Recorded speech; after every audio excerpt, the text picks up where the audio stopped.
Almost forgot to put my microphone here. What's up, y'all? What's up, Wolves Den? What's up, Yulia? My love, my angel. Base Snake, what's up? Majin, what's going on? Nicole, what's going on? Guys, we actually lost a couple shareholders. Oh my god, the fucking stream deck is barely loading. Oh my god, why is it? Hang on, let me. Ollie, what's up? Wait a second. Why is it doing that? What the hell? Why has it got a hiccup? Hang on. Bah! Mr. JPNG, what's up? Fuck Deutsche Bahn, I agree. Ban? Why did I say ban? Deutsche Bahn. Durandal, what's up? Okay, but my soundboard is like shitting itself. I don't know what's going on, man. Is it wavelength, maybe?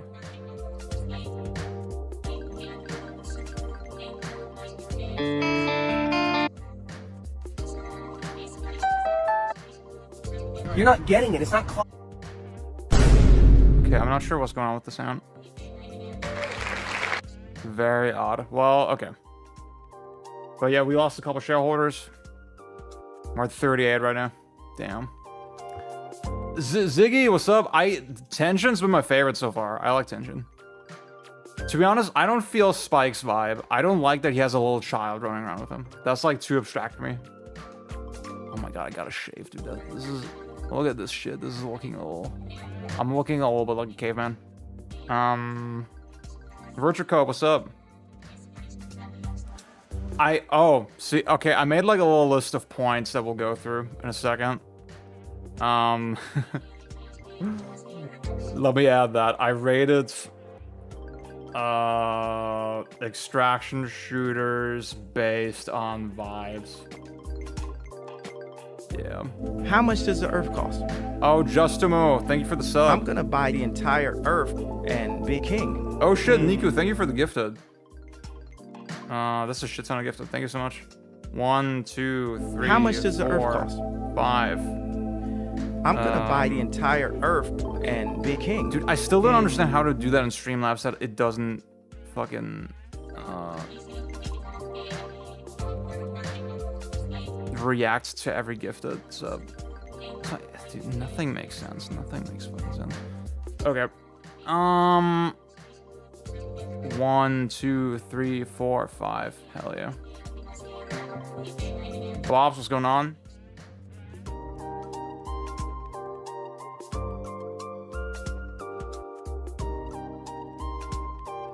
Oh, it sounds fine on the stream. The soundboard. I'm probably gonna play Marathon for the free week, by the way. What is happening over at Twitter? Is it being good? No, it's not. When I say main character, I mean it in a bad way. The Fritos, what's up? Let me put on focus mode. Bah!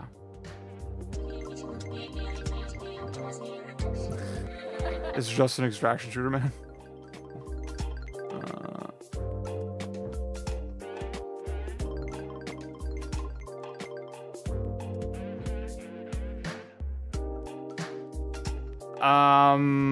My thought process was that I didn't watch the videos. Like,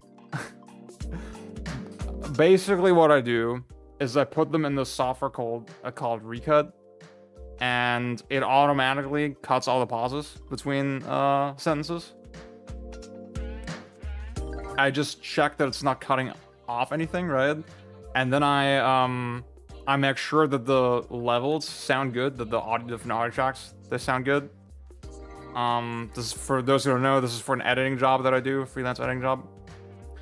I make sure that the levels sound good, and that the EQ is right, that all that shit is right, that the compression is right. I have a voice filter preset for Beyond's voice. I slap that on, and then I try to get the gist of what he's saying for like a little bit, right? I listen to the start, I listen to the end a little bit to see also if everything's like kind of lined up.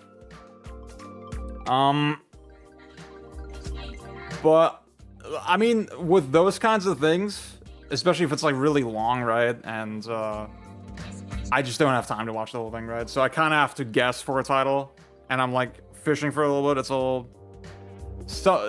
low-key the hardest part of the job. So, yeah. So maybe it doesn't. I'm sorry. I'm sorry if it doesn't reflect his actual feelings.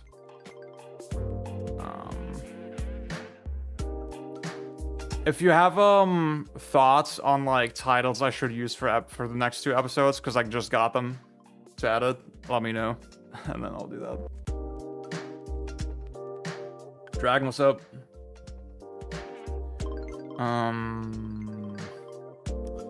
I do be gaming Twitter's boogeyman, the boogeyman of gaming.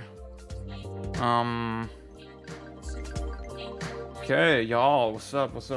I announced previously that we were going to play TGM today, Tetris Grandmaster.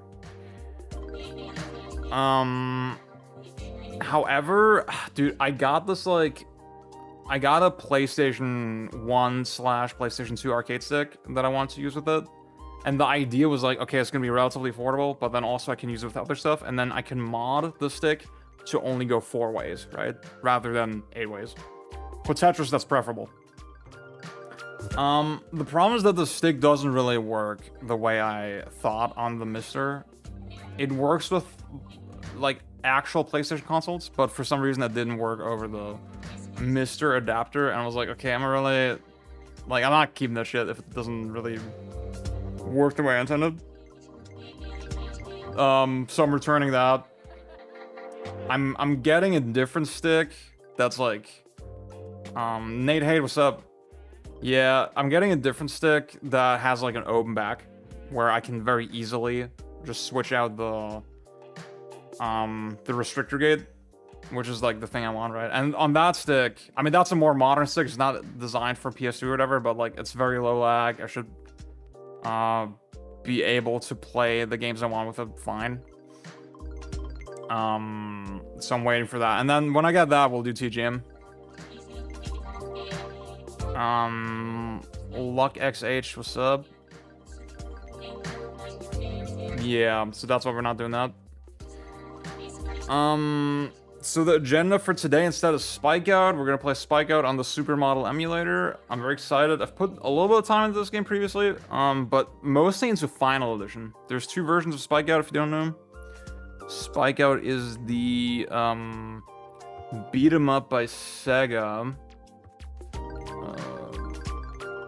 Spikeout.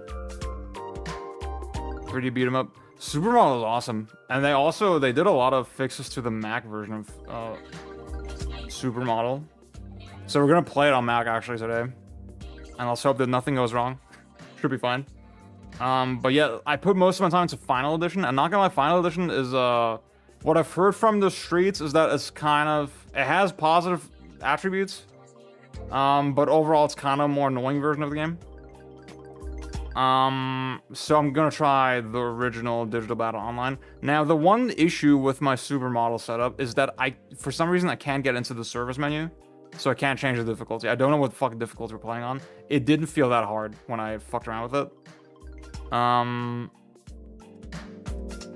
Ooh, Nate, hey, I don't. So maybe if you tried more, I don't know how recently you've tried it, but wait, Supermodel emulator.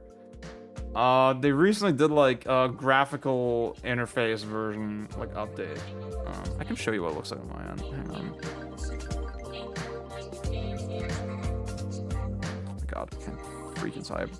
The one weird thing about Mac is like you have to open from the terminal. From the command line. But here you go, this is it. And I got my video settings and all that. You know what it is. I got a funky resolution because like it needs to fit the screen boundaries. But yeah. Oh. So that's what we're doing. By default, it's on normal. I guess it should be on normal then, yeah. FE has the annoying prologue and some gravy invincibility adjustments that I'm not too big on. Yeah. Grab. Oh, okay. Gravy sounded like it made sense. See, maybe the move is like instead of Final Edition. I know. So there's also the Xbox version, right? Battle Street, which is basically just a graphical update with a couple balance tweaks of Final Edition. A lot of people don't know this. It has like extra story mode, has like a training mode. Ooh, I kind of want to see this actually. Wait, the Sony fight stick, I kind of want to look at that. Yeah, exactly, Mr. Cope. This is basically Final Edition, but like with a new weird graphical style, more characters, some other modes, and like a little easier overall. And maybe this is the move. I kind of want. Ooh, wow, look at that. That was kind of cool. I kind of want to play this actually. So yeah. Okay, I'm not gonna lie. I kind of want to watch this fight stick thing. So. Because, dude, I've been obsessed with, like, sticks again recently. Like, just looking at arcade sticks. I'm just gonna say, okay, the one that I was looking at, the one that I ordered, let's say I paid for an installment. And that's gonna make it okay. The Vermio Kasai. That's the one I'm getting. I'm very intrigued by the button layout as well. That it has, like, 2 extra thumb buttons down there. And then, again, it has the open back where you can easily switch out the restrictor gate. And it has like the cool retractable cable and all that. Like that seems like a really fucking convenient stick. What's up, Dylan? I'm upset. I can be obsessed with your stick all night, my brother. TGM leverless. Pang play with keyboard for a bit and he got tap clear. So maybe. I see the vision with keyboard. It is probably objectively the way to go.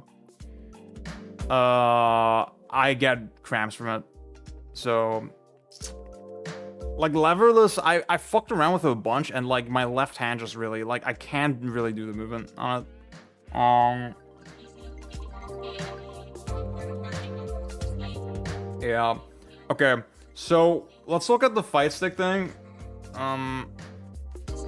Let's talk about Mina the Holler after that, and then we'll,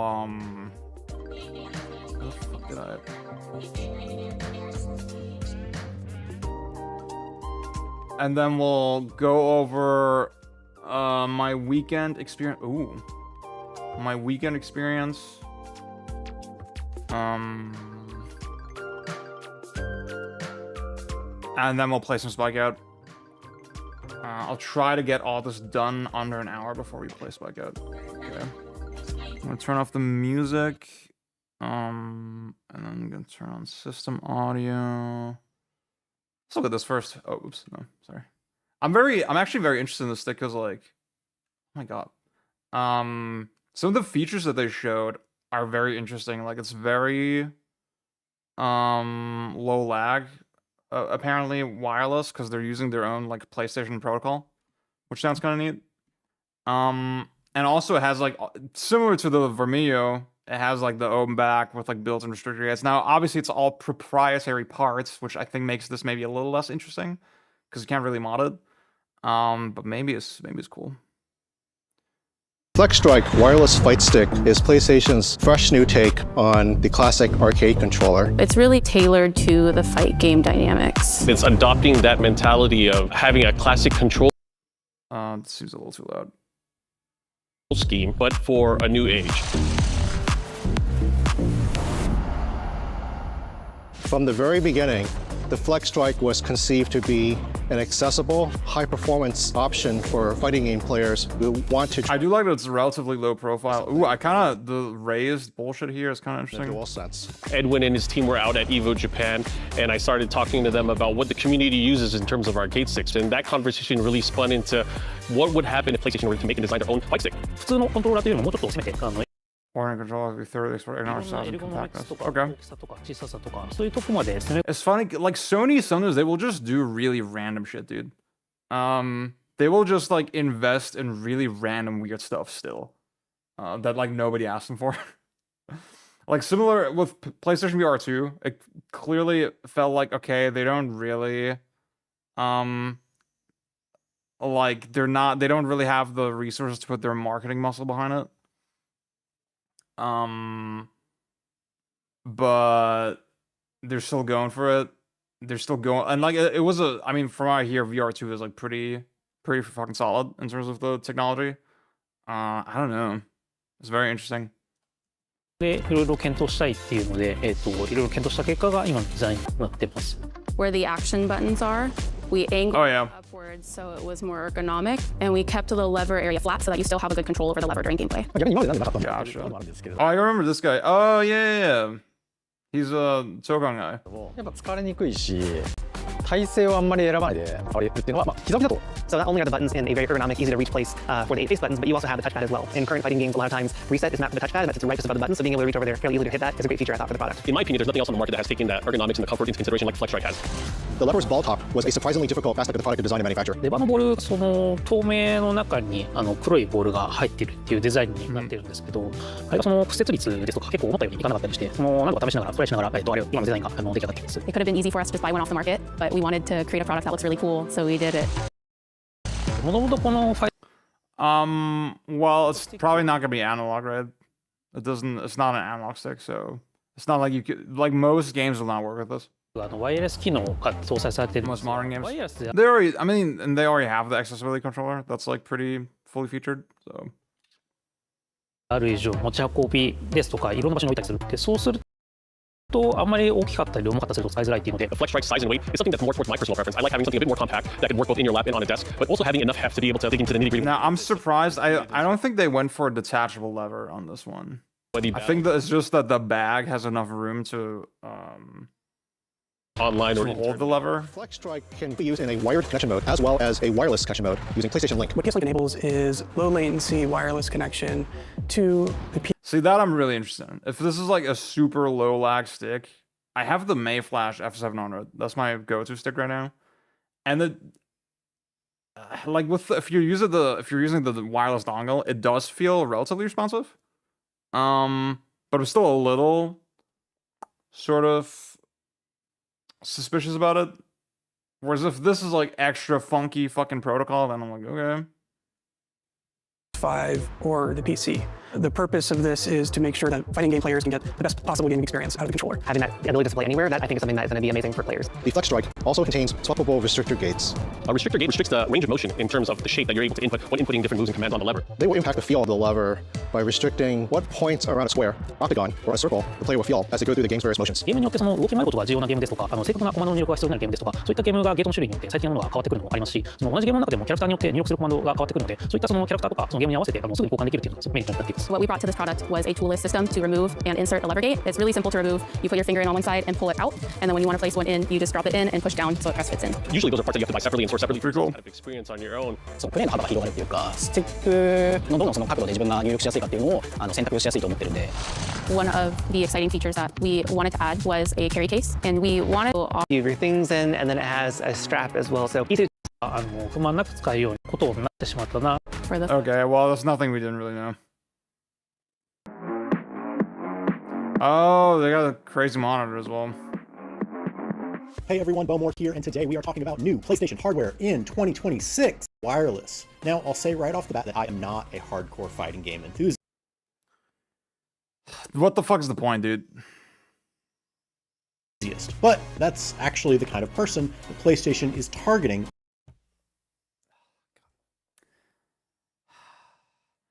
I hate this thing that we're inviting people to events. We're inviting people to events, and you're just rating everything based on vibes. Bob's, what are you saying? Battle Street not having timer? I think that's only in the story mode. I think there's an arcade mode with a timer. I could be wrong, but I think that's still in the game.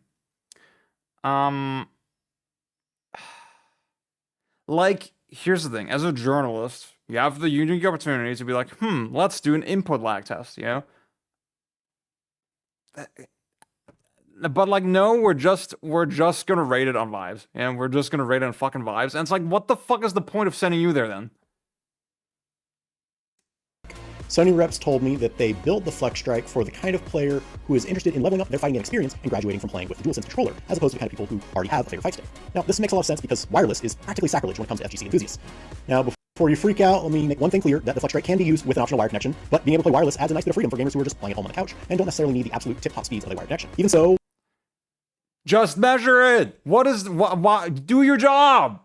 wireless is handled via a PlayStation Link dongle that can support up to 2 Flex Strikes at once, and there was no perceptible latency during my hands-on time. This ethos carries through to the design of the Flex Strike as well. It has the same black and white color palette and sleek futuristic look of the PS5 and DualSense controller. It's also lightweight and fairly thin compared to the handful of fight sticks that I have used in the past. This is not a big bulky box. It feels more like a MacBook sitting on your lap, with a nice textured grip pad on the bottom and a comfortable slope to the button pad area that aids in ergonomics. The buttons use proprietary mechanical switches, but they don't really have much of an audible click when pressed. Let's take a listen.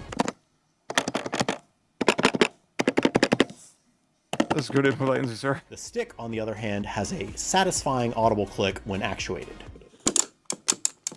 Oh yeah, that's nice. The ball top is unscrewable for folks who want to use a different topper, while the underside of the Flex Strike has an interchangeable restrictor gate that lets you swap. We haven't seen a bat top. Maybe it's like a universally compatible screw system. Between a square, octagon, and circle. We weren't allowed to film this bottom section, but the Flex Strike's bottom panel hinges open and it has spots underneath to store the restrictor gates, as well as the PlayStation Link USB dongle. The Flex Strike can fully function as a standard PS5 controller, though good luck trying to play Elden Ring with it. Up top are all your traditional menu buttons, a touchpad, and a switch that swaps the joystick from controlling left and right thumbstick inputs or the D-pad. There's also a lock button that sets the controller to a tournament mode and prevents you from accidentally pausing or opening the menu during a match. And bonus, the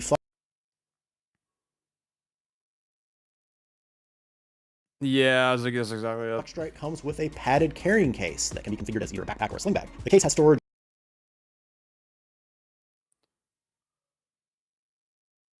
Yeah, that can be a problem, Niku. That can be a problem. It really depends. Like, I think for a lot of fighting game players, there is sort of a balance, right? Where, okay, I want to be able to bring this to tournaments relatively easily. But I also don't want it to, like, fucking fall over my hands. For the included USB cable, as well as a nice padded well to it to protect the stick. All told, it's an attractive fight stick that I think perfectly achieves the aim that PlayStation is going for. Now, I'm not enough of a fighting game authority to weigh in if the Flex Strike will sway enthusiasts away from their current favorite fight stick, but for those who are looking to move up from playing a controller, it's a pretty compelling option. That's doubly true if you're primarily a PS5 player, and the aesthetic makes a natural choice for gamers who are already in Sony's ecosystem. Critically, it achieves this goal without sacrificing on high-end features that would make it incompatible with hardcore FGC players. Flex Strike launches on August 6th, that's the same day as Marvel Pokemon Fighting Souls. Soul Speed, that's a good point. I mean, they just said they were not allowed to film the bottom of the stick, which is like, okay, it tells you it's pretty restrictive. I just think it's like, okay, you're just repeating the same shit that Sony is saying in their marketing, you know? Like, you gotta do something, dude. You gotta send somebody who knows what they're talking about, yeah? Yeah, I don't know. Okay.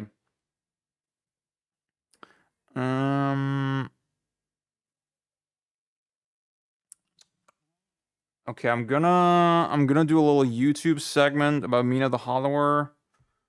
So bear with me for a minute, y'all. Turn the music back on. Yeah, that's exactly it. Virtual code. Okay. Hello, YouTube. Say hello, YouTube, in chat if you want to be in the video. So I want to talk about Mina the Hollower. I've been playing it. It's pretty cool. I like that the enemies are very aggressive. Very, very nasty. I like especially sort of the dynamic with this burrowing mechanic where you're safe for a little bit and you move much faster, but then when you pop back out, oops. When you pop back out, you're at threat of being hit if you don't position yourself well. All that is great. I'm not very far in, but I'm excited to play more. All that seems really thoughtful. The thing that really surprised me about the game was that it is RPG stats slop. It's totally not what I expected at all. The expectation that I got, I mean, it was sort of based on this review where they said, oh, the only thing stopping you from exploring is your own skill. And that is just not true at all. Because there is a very traditional leveling system where, okay, you get experience points when you kill enemies, and you can farm them as much as you want. And, you know, the way the leveling up works is kind of interesting. They're using the Zelda 2 experience system, which is very funny. For those who don't know, it's like basically where, okay, if you... Once you're holding a certain level of experience points, it will bring up the level up screen, and it allows you to pick a stat, right? It allows you to spend the experience on a given stat. However, you can the way that works means, okay, usually you will level up check. Yeah. Like the Mina system is incredibly similar to this game. Where's the screen? There you go. So you pick one, or you say, you know what? I'm not gonna do it. I'm gonna save the points. I'm gonna wait for the next time the leveling up screen comes up, and then pick something more expensive. Now that I was able to stack more money, because if you don't do this, you can't really min-max, right? This will naturally lead you down a path where you're upgrading the stats in a balanced manner. And sort of playing with that is like kind of neat, you know, there's like something to it a little bit. However, it is grind slop, you know, it is this thing that I talk about where, okay, grinding with an infinite ceiling, which kind of obscures the difficulty curve, the true difficulty of the game. It makes all that shit a little more ambiguous in a way I don't really like. But then there's like a really baffling dynamic in the game where it's sort of a spin on the Souls corpse run bullshit where, okay, when you die, you drop what is called a spark. I don't know if I'm gonna find that, but you drop the spark. It's this blue ball of energy. And basically what happens, it's not like a Souls where, okay, the spark represents your currency that you lost. In this case, it's your bones. You don't actually lose the bones. They're not stuck at that spot, right? Instead, the bones stay in your wallet. They stay in your inventory. And only when you die again without picking up the spark, then do the bones disappear. And logically what follows from that is, wait a minute. What if I don't go out and risk death by like getting my spark back? What if instead I just grind a little bit and spend the bones? And you could totally do that. And I had a situation exactly like that where I was like, okay, should I go out into the fucking unknown and like risk losing all my bones on the way to the spark? Or should I just grind a couple easy enemies that are right next to my checkpoints that I can infinitely farm? And then, you know, stack the bones, right? Until I have enough that I can spend them, and then I just spend them. And then I'm safe. The thing is, even if you think this is like, okay, this is like strategy, I'm using really big air quotes on that. Even if you think this is strategic, somehow, isn't there like a direct conflict in sort of what the game is expressing, right? The spark mechanic feels like it exists to make you have to take risks, right? Or to rack up the tension at the very least, right? To give you genuine stakes, a genuine risk of loss, right? Progress loss, which is sort of fake considering you can just grind anyway, right? Regardless, that is sort of the dynamic. But then when they have the bones stay in inventory, that's like directly conflicting with that, you know? It means, okay, if I don't want to, I never have to engage with that.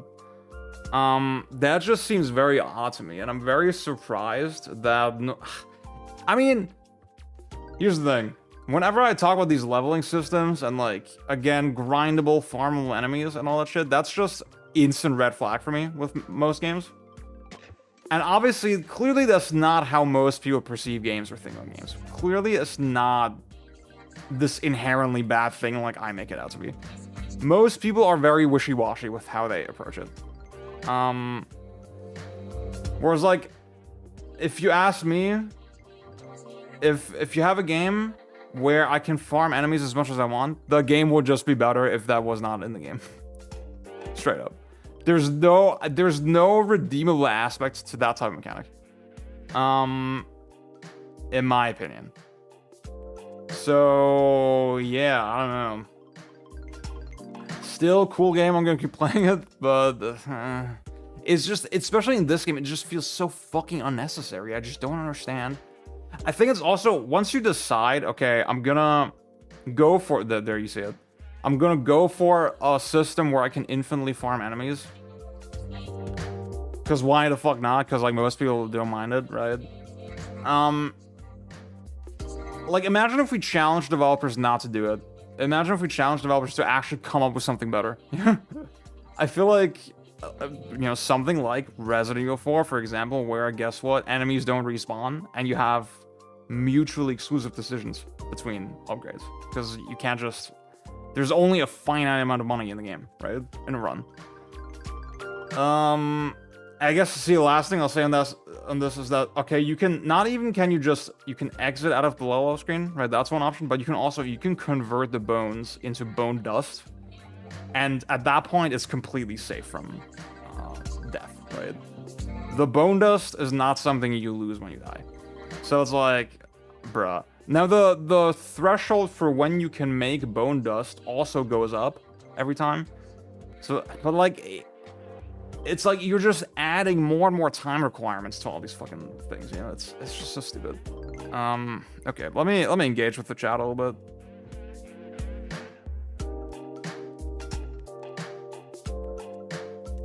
Dennis, what's going on? I don't think corpse running itself is a bad mechanic, to be honest. I think it's actually... See, the thing is, in Souls, one of the reasons I'm not as harsh on Souls for being, like, grind slop, is that, okay, well, at least you have to carry your fucking souls with you, yeah. At least they got that aspect of it right. And it feels like taking inspiration from Souls now just means, okay, we're gonna soften the last bits of, like, game design that are in it. You know? It's so stupid.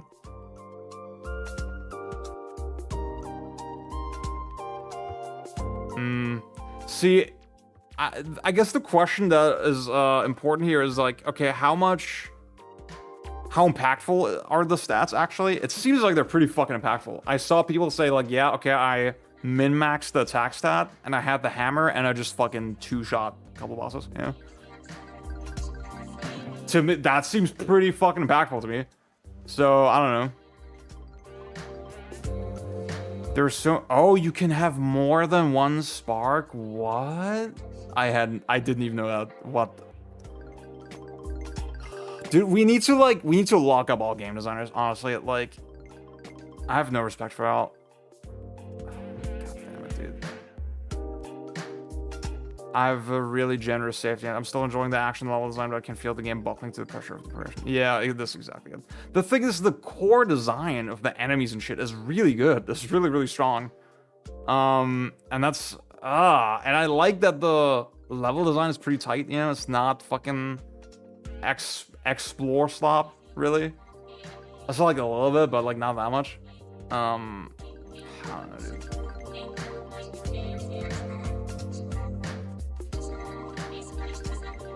Certain enemy hitbox interactions. I can see that. I can kind of see that.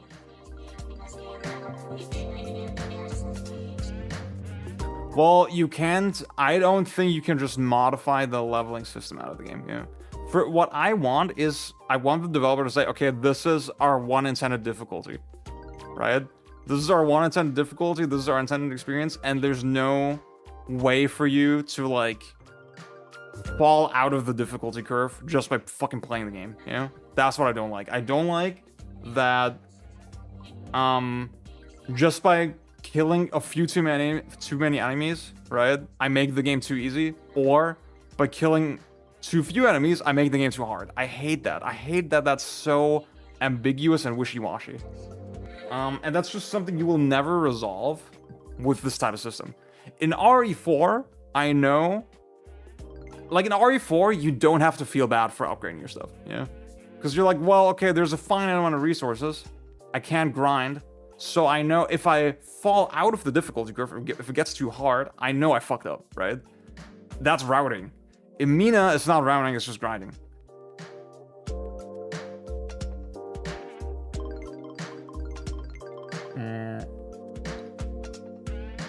Hooplehead, what's up, man? I will say I like the level design of this way more than Silksong. I think enemy design is kind of. I mean, I would. My prediction right now is Silksong will probably have stronger bosses long term, overall. Like the bosses have not impressed me that hard in Mina. But yeah. The thing is, the Silksong for me really falls down by just being fucking featureless corridors for fucking 20 hours. I love the enemy design, I love the controls, I love the moveset, I love the bosses. Like, all that shit was fucking fire. I hate going through fucking featureless shafts. It's just so fucking dumb. God. I picked the whip. I picked the Morningstar, whatever. And again, see, with the I like that the Morningstar has a little bit of a delay, right? And that you don't really do a lot of knockback on your attacks. So that's like, it makes close distance play really fucking tight. Even just the fact that, okay, with the burrow, you can move really fast. You can move away from the enemy really fast. However, you still need to complete a jump at the start before you can burrow. And in that jump, you're vulnerable. That seems all so well considered. And I really like that. RE4 reference counter, yeah. Strawberry Sunday, what's up? I'm gonna play Silksong when they release a boss rush. Gary, what's up, man? Apparently they talked about that. Apparently they talked about making like cheese puns and then they decided against it. So, bad game.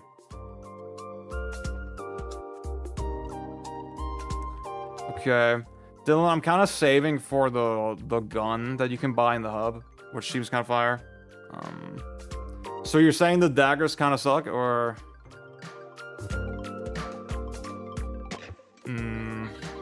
Okay. See, I mean, I tried the hammer in the demo and it felt insanely slow. It felt very... The thing is, I think if you stat right, the hammer's probably fire, but it's probably really powerful. But in terms of like how the enemies actually operate, okay. In terms of how the enemies actually operate, and on average, the hammer is very hard to get to grips with. Yeah. Okay, that's my Mina spiel. Cool. Talked about that.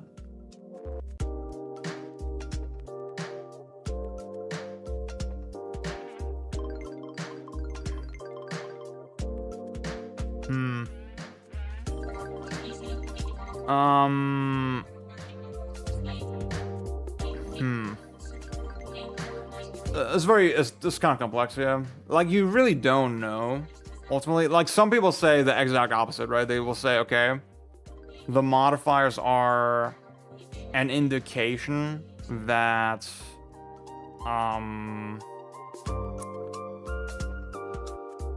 that the developers are not confident in the core design, and then use the modifiers to like patch it up, right? I feel like it's really hard to say either way. You can't really generalize it. Cappuccino, what's up? Thank you for the sub. Welcome to the board.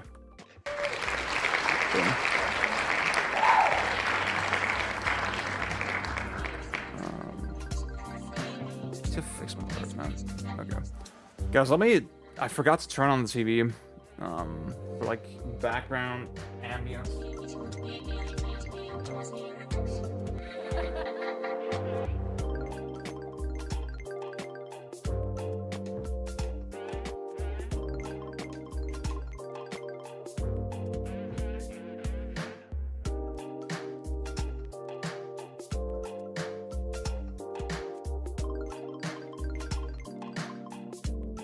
Spikeout long play.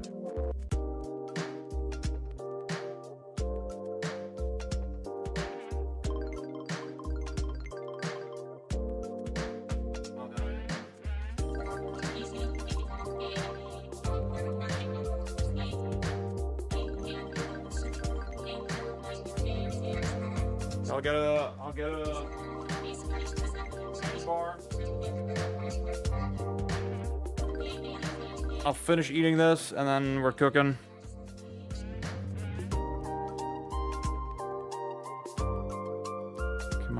My face is like glowing a little too much. There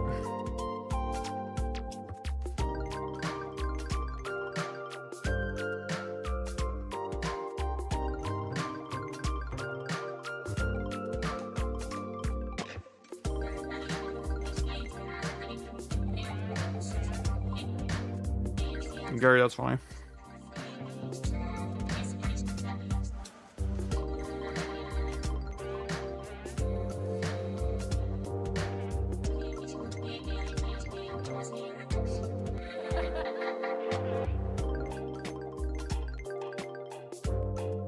Thank you, Bobs.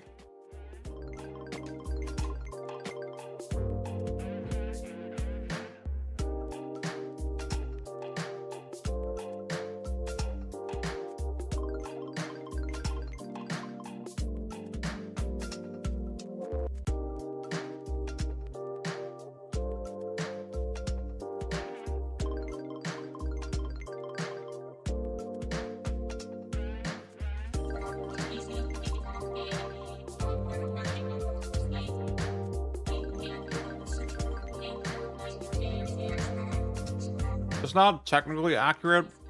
I think technically the team back then was called Sega AM3, I want to say. I'll look up if that's true. But then a lot of people at AM3. Oh, it is a oh, sorry. Okay, you're right. Damn. I'm the fool.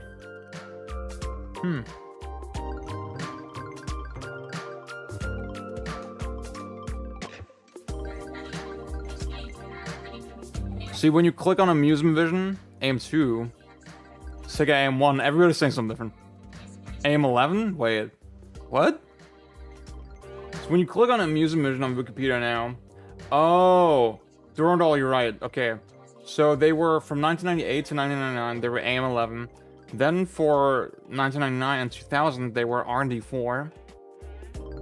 Then between 2000 and 2005, I'm gonna buy the entire Earth and be king. Thank you for the sub, whoever that was. Wait. No, what the fuck just happened? See, I feel like this is tarnishing their name. That they're now the Yakuza Slop Factory. Oh. Well, Wikipedia says 11, so... Ryan, what's up, man? Nagashi split from AM2, 3 was Sega Rally, and then became Hitmaker. There you go. Cool. Fire. Okay. I'm gonna talk about the Twitter thing in a second.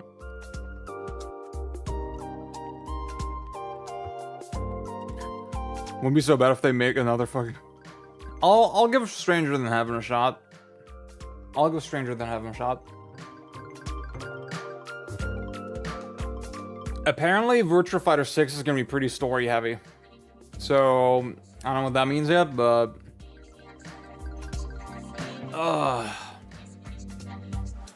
They really did. Okay, y'all. Let me get into this whole shebang. Hang on.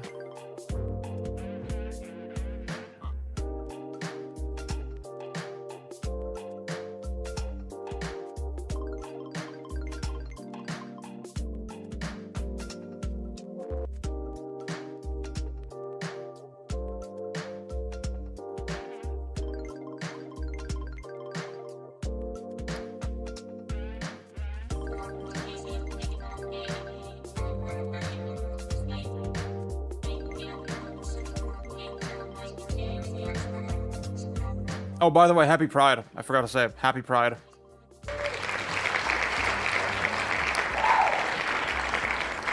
For all my gays in the chat.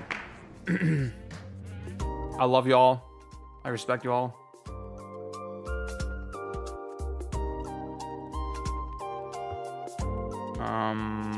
Yeah. Okay, let's get into it. Southern Prime of the Spikeout.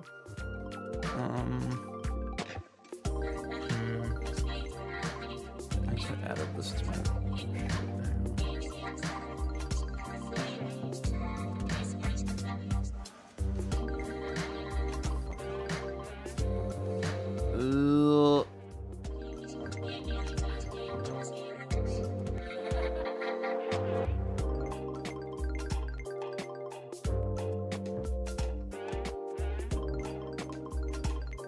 Hello, YouTube. Say hello, YouTube, in the chat. Feel free to do that if you want. I just want to give a quick disclaimer to the fact that, hey, this is the Zed After Dark channel. If you're watching this not on stream, not live, but on YouTube, you're on the Zed After Dark channel. This is my secondary channel. Please subscribe if you haven't yet. I think a lot of people, they're subscribed to my primary channel, which is for live streams when they happen, for the stream archives when they're over, and for scripted videos. The After Dark channel is for stream highlights. So if that's how you want to sort of consume my greatest hits, that's the way to do that. Also just unstructured thoughts, rants, that sort of shit. Please subscribe if you haven't yet. I think people, like, I made a lot of good points in this freaking Star Fox video. Come on, y'all should watch that. Also mixtape video was pretty good. So yeah, please give that a watch. Okay, so the thing I want to talk about is that I turned into Twitter's, specifically gaming Twitter's main character. Oh my god, I'm very hoarse. I turned into gaming Twitter's main character for a whole weekend, and it's for the crime of making a tier list. This is a tier list. I call it the game design trends tier list. This is how I split it up. These are the things that I did. Like, I did my own little graphics for it, you know. Very, very unserious shit. In my opinion, relatively evidently. However, look at how people reacted. It was sort of nuts. I kind of hit the algorithm in a big way. And I mean, you can see from the freaking number of responses. I don't know. Now, initially I was thinking, you know what? Let's go over some of the highlights and like just respond to them. But because I'm an actually good person, you know, I don't want to put anybody on blast. I don't want people to get harassed. And like, please don't go to this tweet and harass people. Like, please don't do that.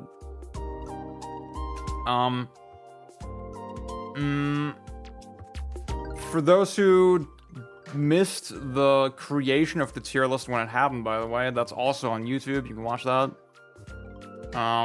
It's over here. Got a nice amount of views for that. Read all the stories out loud. Yes, that's true. So if you want the exact context for the list and the process of like creating it, that's your video. That's where you want to go. Two things I'll say real quick, or two shoutouts I should give, I'd say. Number one, Jack Crawford. You know, we've been going back and forth a little bit. I've interacted with him a couple times. Very friendly dude. He had some kind words for me at the start. I didn't get through his list or his variant on this list entirely yet. But check out his video for sure. And then also freaking Blader did his version as well. He put himself in positive influence, but under arcade design. That's so fire, actually. Obviously, Blader is an outrage merchant and is just there to fight. And I think he loves to hear that, right? He's not mad. He will not be mad that I said that. That's not what I was trying to do. I was trying to have a good time. I was trying to have a little fun. He's your Twitter goat. Thank you, Gary. Thank you, Gary. Rax, what's up, man? Never apologize for rage baiting. So true, man. Okay, guys, I wrote down a couple points. I don't want to talk about. Here we go. Let me pull up my own shit. There you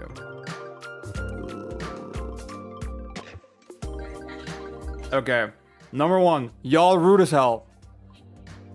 I said it on Twitter as well, right? I went into it in one of my replies, but god damn it. Me saying Metrovania bad, right? Even if you think that my points are bad and not substantive and badly argued for, right? Even if all that is true, why do you need to call me slurs? That is like so clearly not normal. And there was like one person who like said multiple insults to me, right? And I said to them, hey, do you have to be this rude? Like, is that I wanted to like kill them with kindness a little bit. I was like, okay, I just want to see what's in your head, you know? Let me knock on your brain a little bit. Like, is this really necessary? Do you like realize what you're doing, right? That's what I told them, and they just kept doubling down. What is going on this website, dude? I don't understand. It is madness, dude. Believe me, sincerely, genuinely, I'm not easily rattled, right? I'm a very confident person. And I don't really give a fuck about any of this shit. But I was just shocked on sort of an intellectual level. Like, that people get this fucking angry over a random guy saying game design trends tier list with no further context other than me saying a couple times to watch the video. That's all I did, right? Oh my god. I'm not gonna show the responses, but I mean, y'all saw it probably, and y'all saw how just insane it got. It is crazy. Half of Twitter has a bomb strapped to their chest that would explode if they went 5 minutes without saying something deranged.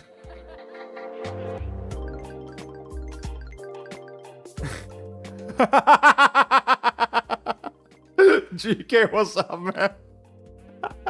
That's so fire. Oh my god, that's so good. Oh my god, that's so good, dude. Sasha, what's up, man?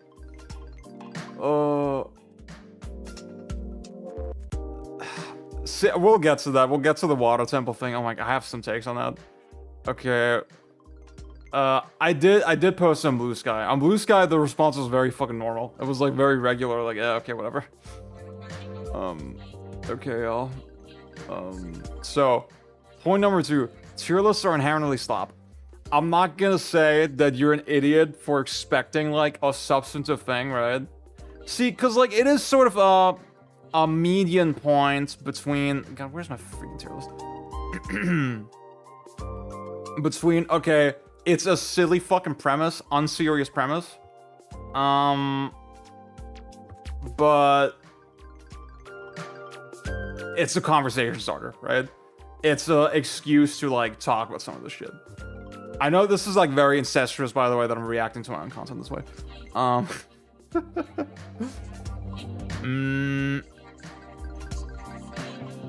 It is a conversation starter, and I feel like...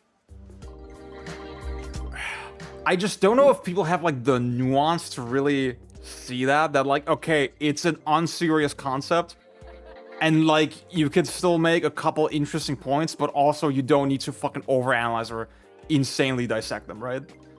And you can maybe do so in a friendly way and not in a, oh my god, I'm gonna murder your entire family type of way, you know? So that's a little weird. Okay, I want to respond to a couple of the, more fleshed out critiques, I guess. Number 1... not everything is a trend. Number 2, we're comparing entirely different scales of things sometimes. So you see, I mean, the way I constructed this whole thing is a little arbitrary and stupid, right? Like, we have, I mean, I even acknowledge arcade design could mean 100 different things, right? And then friend swap is like sort of a genre. Extraction shooters is sort of a genre. And then air jugglets is a single mechanic, right? Assist mode is like a convention, right? Oops. Design convention or design paradigm or whatever, right? Your Souls combat is kind of vague. Remakes are an entirely different concept, right? These things are not directly comparable. I'm fucking aware, right? I mean, Jack made this argument as well in his video that, like, he said, yeah, I would have probably put different things had I made this. But he was polite about it. And I understand his point, right? I'm just shitposting a little bit. I'm just being a little nice with it, you know? I'm being a little freaky with it. It's not that deep, dude. It's not that fucking deep. God. Okay. another good point that Jack made is like, okay, what's the difference between harmless and mixed bag? I think for me, harmless is like, okay, this is a genuinely neutral quality where I haven't really seen examples where this by itself did really like damage to a game, right? Positive influence, obviously, the difference there is it's actively positive, it's actively a good thing. And then the mixed bag is like, okay, I've seen both good and bad versions of it. We're like, okay, so you can see bad versions of air juggles, right? With minimal pushback sandbox design, for example, you could say, okay, this could get far enough that it pollutes every game and like it makes games worse overall. Whereas with air juggles, that's like such a niche specific thing, and it's hard to say how it interacts with everything else. That like, for me, that's the difference, right? So, how do you measure influence? I don't. Yeah, I don't even know. I don't have anything to say on that point. I think if you watch the VOD, it should be obvious that like, I'm embracing the arbitrary nature of it a little bit, right? Sorry if you already answered the question, but are you reacting on some of the non-E3 streams this week? I will cover the state of play tomorrow on my German stream, actually. I'll do it in German. I won't not do it on this channel.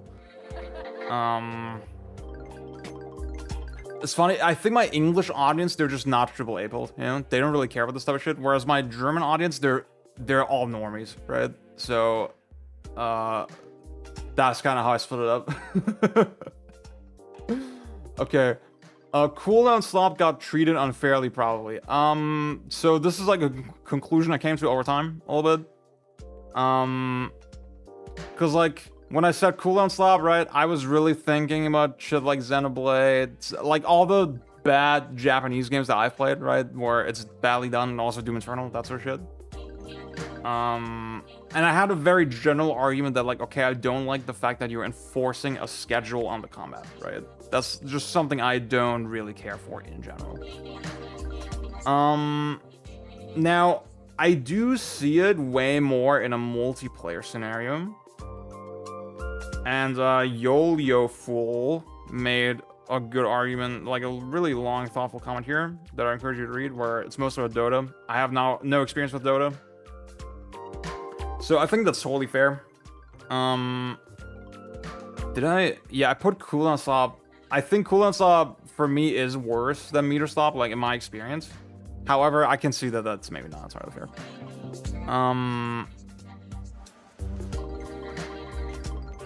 That's probably fair with the gacha shit. Best cooldown game, IMO, like you might just have to fight to survive. Okay. And like, here's the thing. Somebody really challenged me on it, like, well, you didn't give examples for how to make cooldowns good. And I was like, well, okay, if you have situations where it's a little ambiguous if you should use the cooldown, then like maybe it's not just a pure DPS race. That's what I said.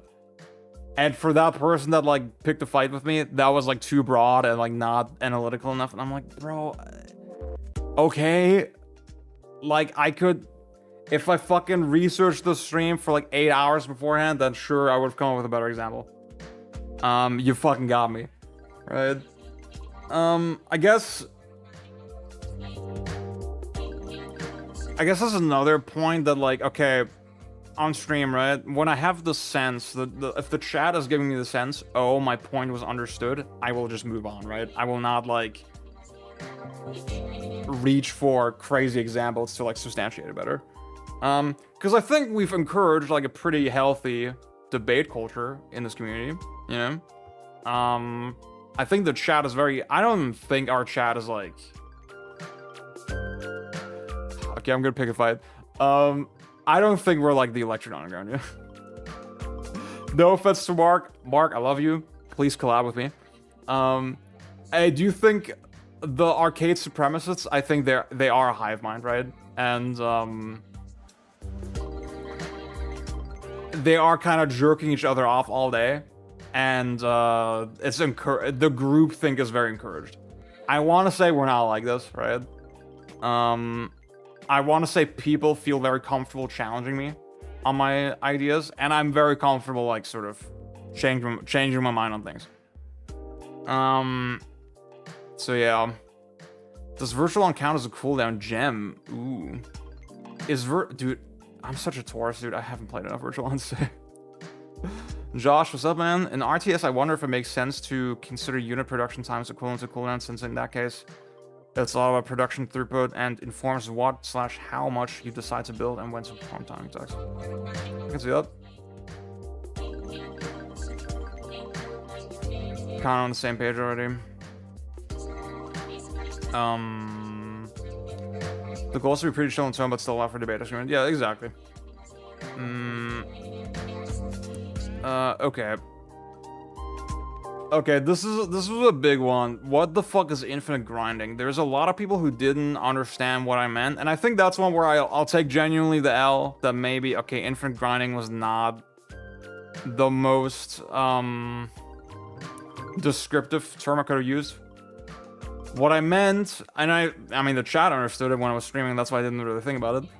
What I meant is, oh, the possibility for infinite grinding, right? Grinding without a clear hard ceiling, right? God damn it. Now, here's the thing. Had I made that more clear, I think people would have still took issue with it, right? The way they understood it was, oh, you have to do a lot of grinding in the game. No, that's not what I meant. That's not what I meant. What I meant is, okay, the game inherently is grindable already, right? I already think that is bad. I think even if people had understood that I meant that, I think it would have not been received well either.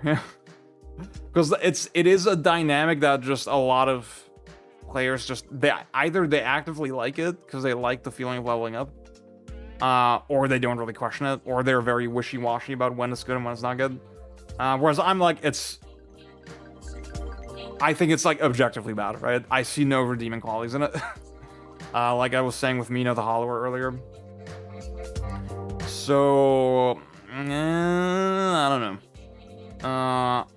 On the one hand, I'll take that L. On the other hand, I'm like, I feel like articulating it better wouldn't really have helped me anyway. So, whatever. Okay. The Metroidvania thing. Wait, let's see if this person responded to me.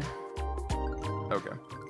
They did not. So, a lot of people went into cardiac arrest over me saying that the Ocarina of Time Water Temple is a Metroidvania.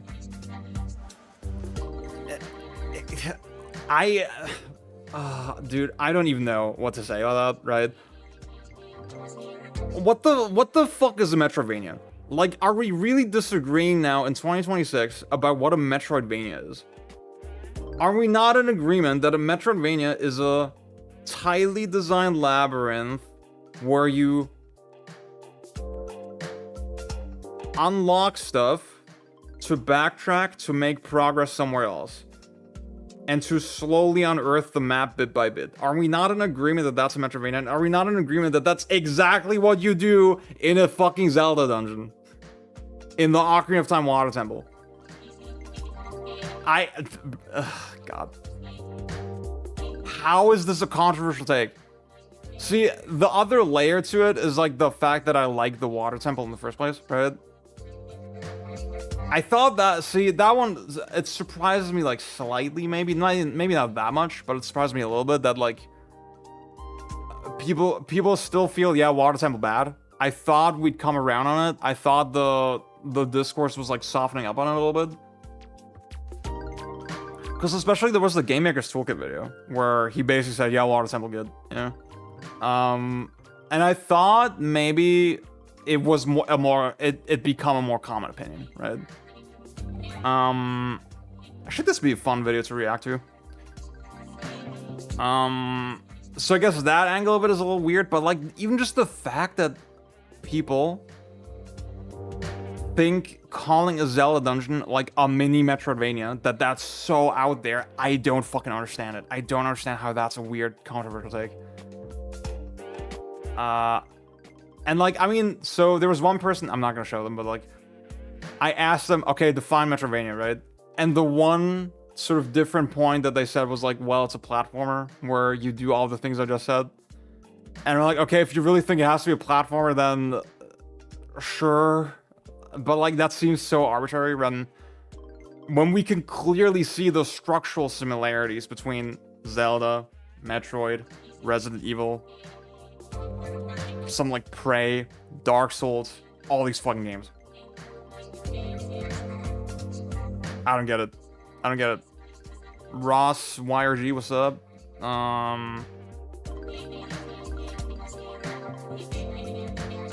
I was thinking recently, Resident Evil is kind of... Yeah, I think Resident Evil is absolutely Metroidvania.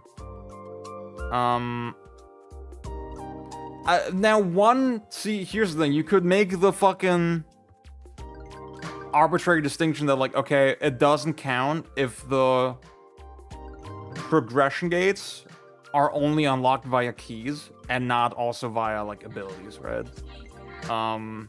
Like, a Metroidvania, it has to be based in abilities and not on, like, literal keys for doors. And I'm like, even if you think that, I'm like, okay, well, Ocarina of Time has new abilities that you get in every dungeon, right? And then Super Metroid and Symphony Night, they have, well, maybe not Super Metroid, but like, Metroid Prime, right, has different weapons that literally, they're just different colors, and they're effectively keys, yeah? And then if you want to get more explicit, fucking Symphony of the Night has, like, straight up just keys, you know? Next to its, like, abilities, right? And, like, at what point do you say, okay, you need this percentage of, like, character abilities that facilitate progression versus you need fucking keys, when I think the similarity is in the structure and not in the fucking, the weird shit around it, you know? Oh my god, y'all are so fucking stupid. I'm sorry, like, god damn it, I hate Twitter.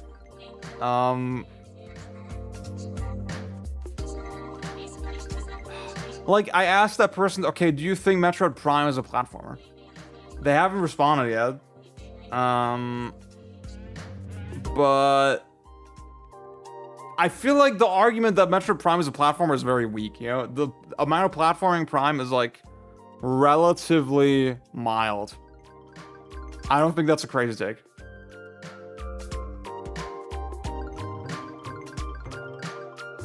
Yeah, that's Ziggy, thank you. That's exactly it. A lot of the abilities in something like Metroid Prime and Dread don't... That's why I mentioned Prime as an example, right? Because, like, I mean, sure, the Ice Beam is, like, slightly different in combat than the other beams. Like, okay, but, like, let's be fucking serious, okay? Yeah. Do I have any more takes? I rated extraction shooters based on vibes. Yeah, maybe that's another L. I'm gonna do the marathon free weekend. Free week. See, the thing I keep saying about extraction shooters, I like the idea that, like, okay, a single game kind of has long-term stakes. I like the fact that, like, okay, the meta progression slop is contained to a season, and you have to do well over a season. I like that idea about it. Other than that, I don't know anything about extraction shooters. So maybe that was my L for, like, giving them too much credit, but I still think that sounds cool, you know? So I'll give Marathon a shot. A lot of people in my bubble, they really fuck with Marathon. Like, it's a pretty popular game in my circle. So, freaking sue me, I guess. Too many arcade has our hyping Marathon.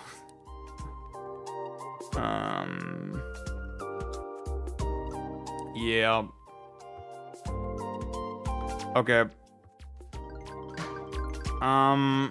And I guess this is like a challenge for anybody. If you're listening to this, if you have a problem with my tier list, if you have a problem with any of the things I said, if you want to debate me on Metroidvania specifically, right?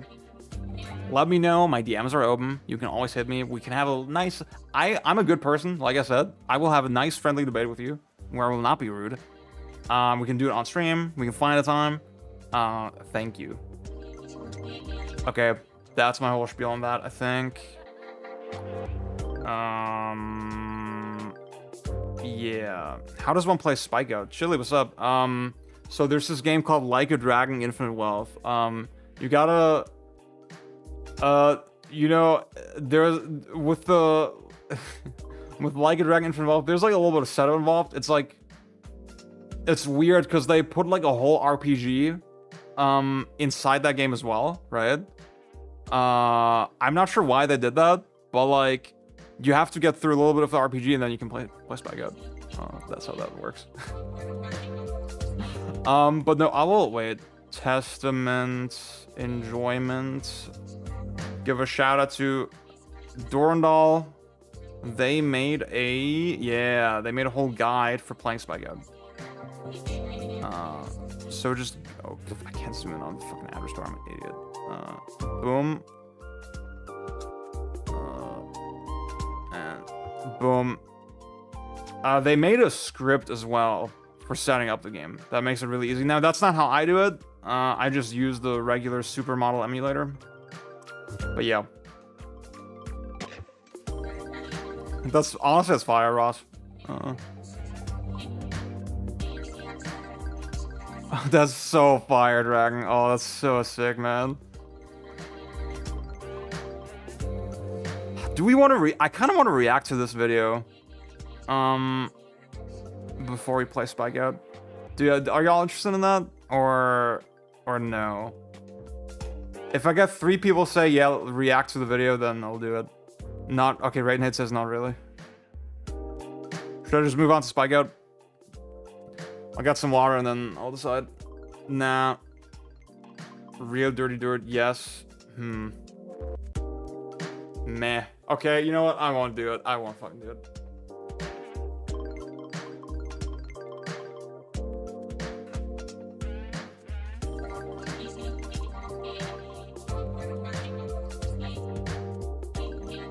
Damn, y'all are haters.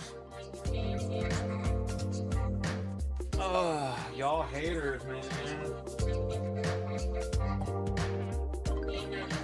It's the return of the Gunstar Heroes arcade stick.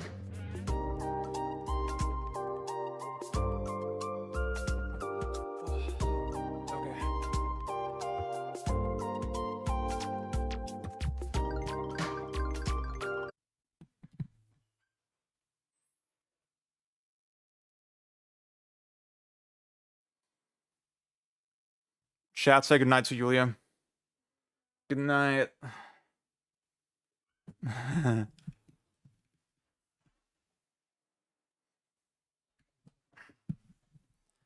Okay. Ooh. Let's see.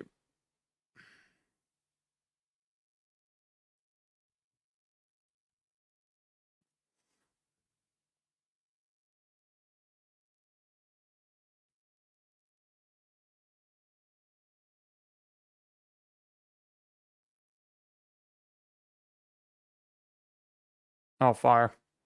This is perfect. I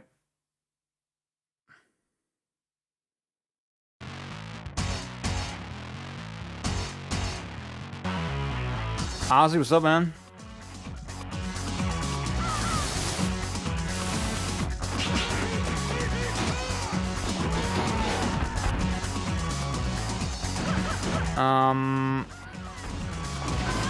Okay, which version is more popular on Twitch?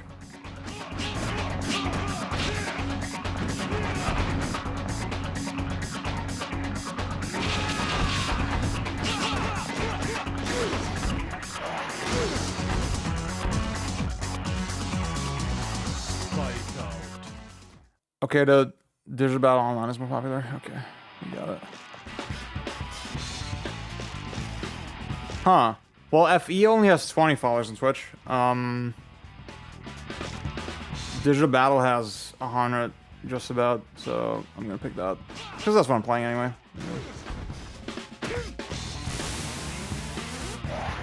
Should have to stream 3 hours of Pirate Yakuza before this to get the views. So fucking true.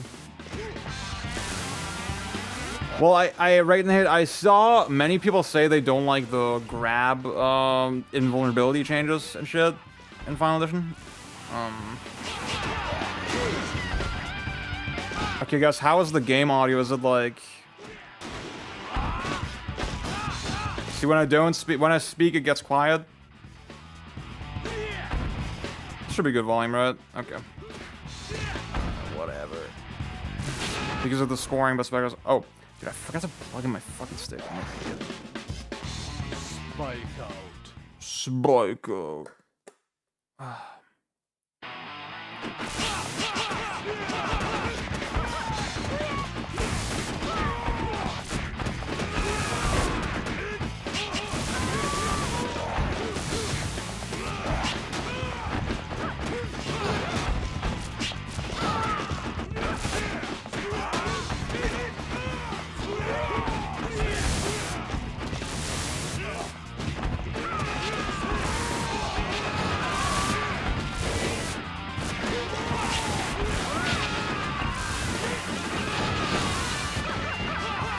DL, you know what? You know what game is exactly the right length? Alien Soldier.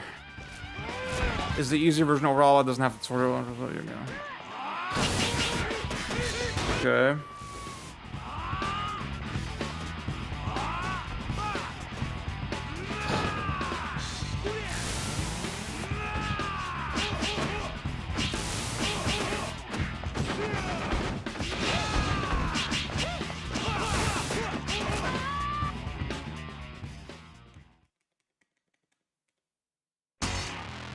My stick is not doing shit. God.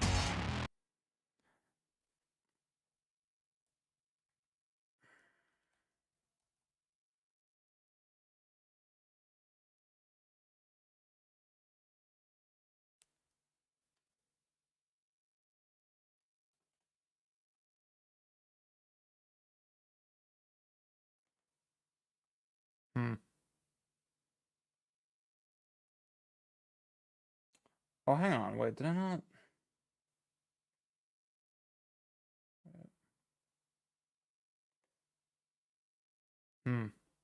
That should be correct.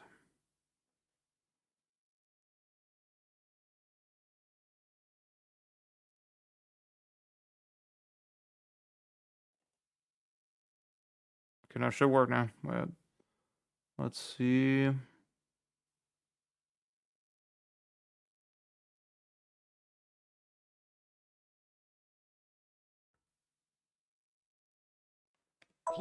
There you go.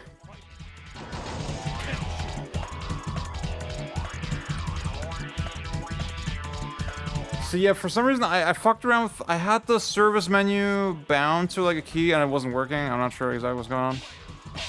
Is there a specific point where I have to press the service button for it to show up, or? Okay, so I know, oops. I know kind of how to play this a little bit. Oops.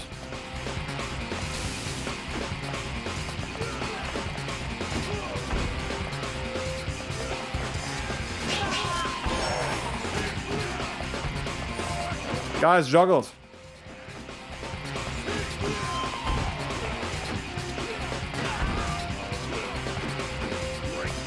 You can go into the menu whenever, okay? I'll try that later. Get the mouse clicker down.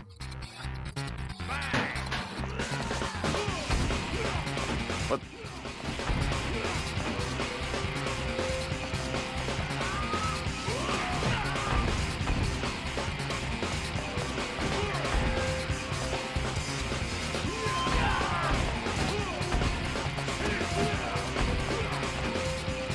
How do you OTG people? Is that like a thing consistently? I've seen OTGs in this game.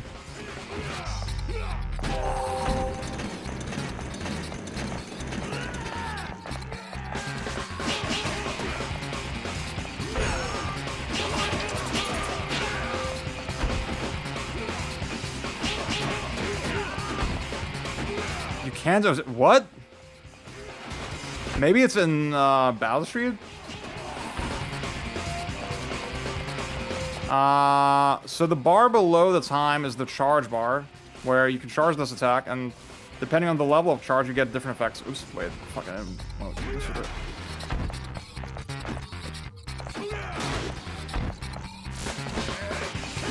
Fuck.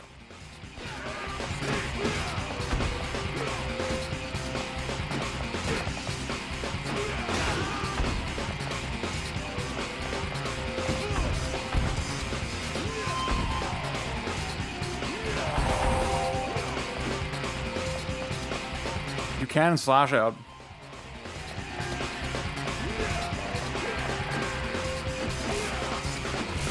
Okay, I'm not supposed to do this, but whee!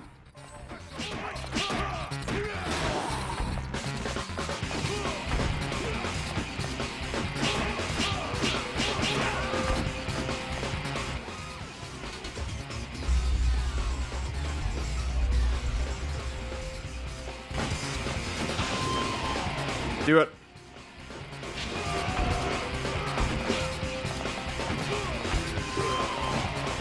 Okay, so the issue with this game, fuck.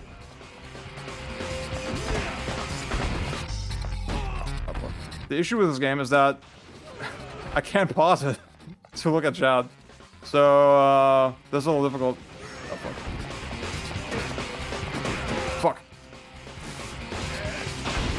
Ah, no, I didn't want to do that. Oh, fuck. Got that.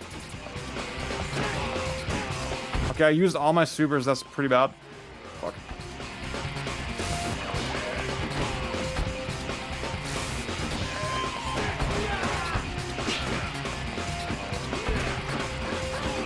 You bastard.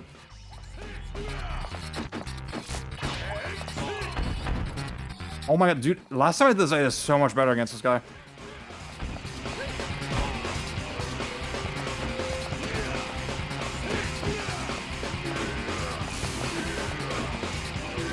No way. You're joking.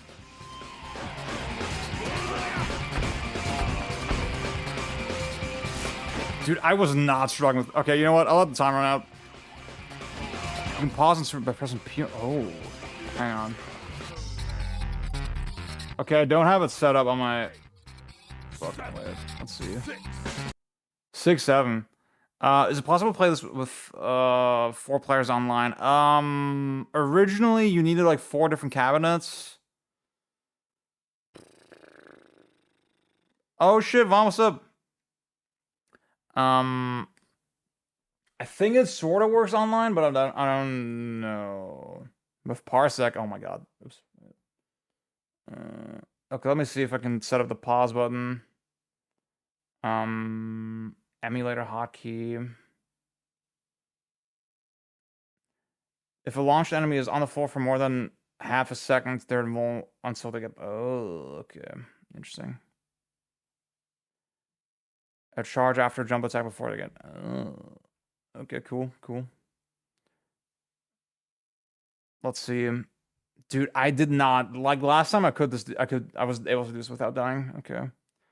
Let's see.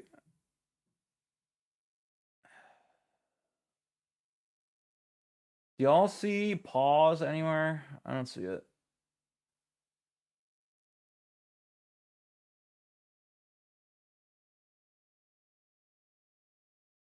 Huh. Common controls.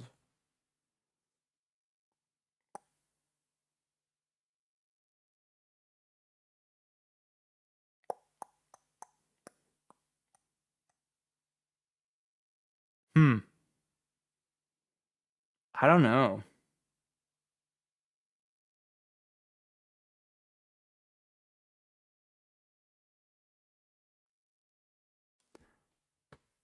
See, I mean, I'm on Mac, which is like another complication. I'm just cooked. I'm just absolutely fucking cooked.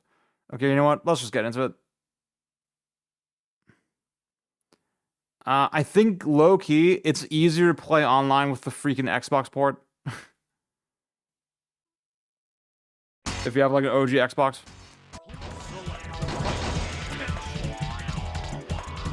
Let's go to another shot. Gen 2. Oh, then why? Okay, but like, why is P? I'm going over every key on my keyboard, and none of them do anything, so... okay, whatever.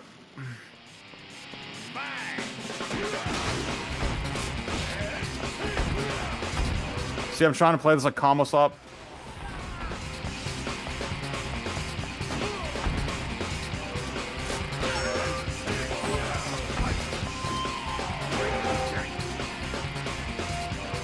Maybe Alt P. It's possible.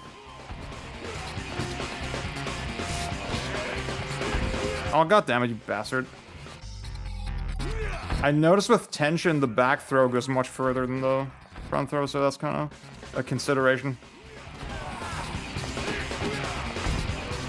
See there, if I jumped fast enough, I could have gotten it.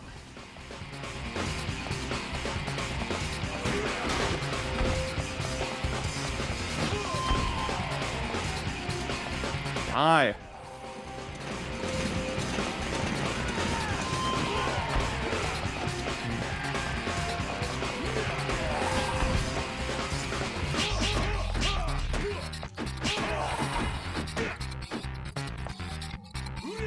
Are the weapons worth using would be my next question. I know the input to like pick them up is a little weird.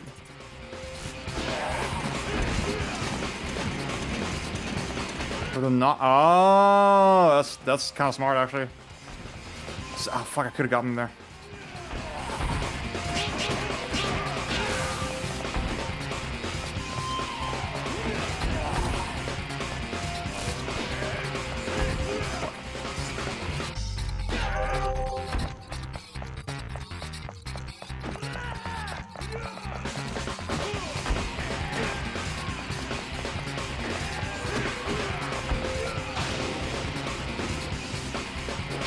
Suck except for the okay.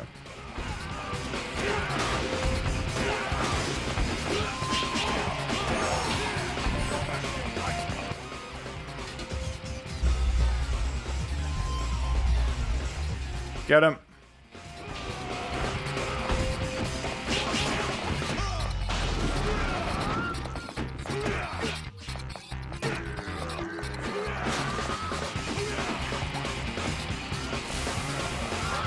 No.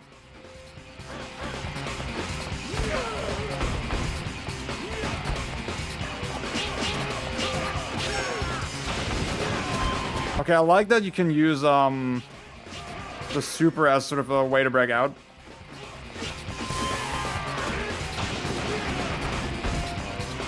That was kind of a waste. I should not have done that.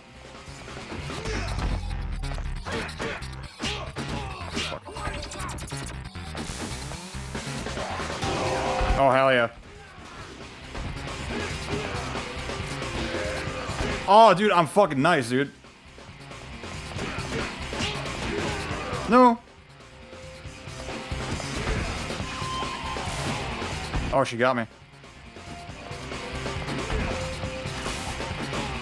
You fucking piece of shit, dude.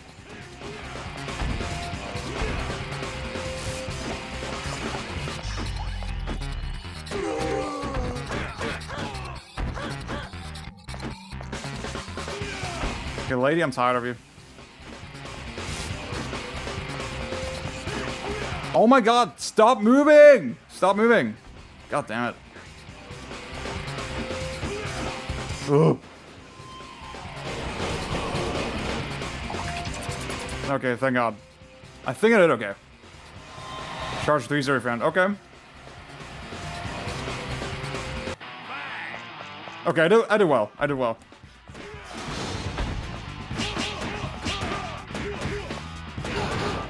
Wait.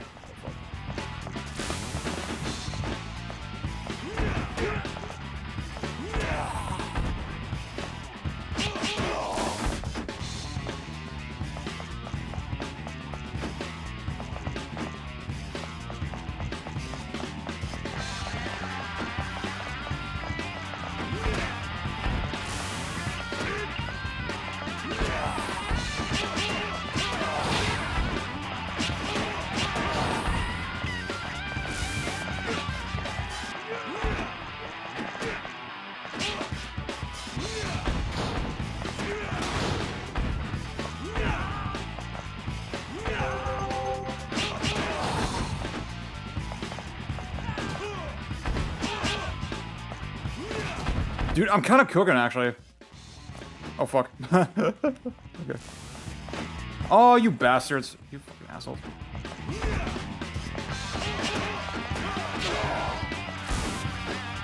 Okay.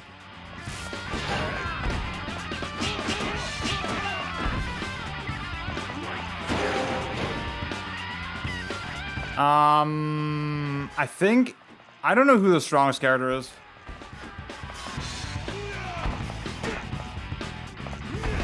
I liked Tenshin's desperation attack the best. Or the super attack, I guess. And like his, this like forwards kind of lunge felt very natural to me.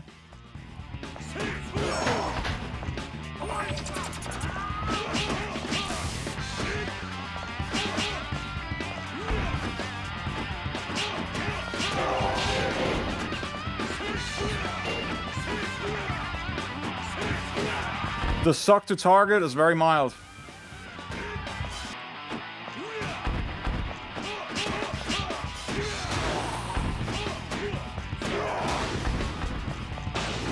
Oh, fuck. Didn't mean to do that.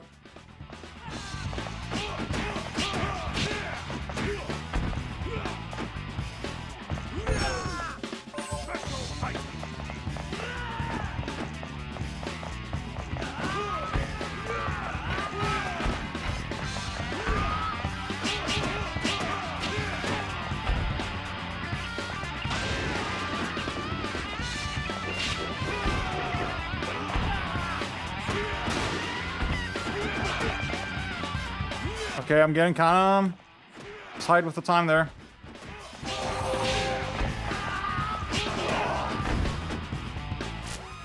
Okay, thank God. Wait, where's the boss?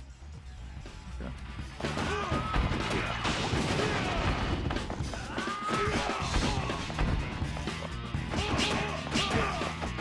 Oh God.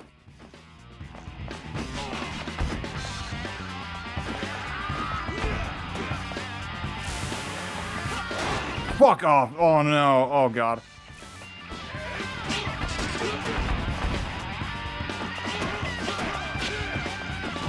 No way. Oh God, I'm getting absolutely fucking creased.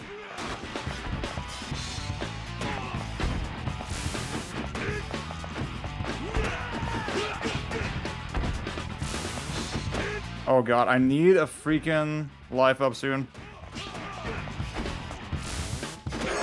Okay, Durnal, I see what you're saying about the level 3 charge. Fuck.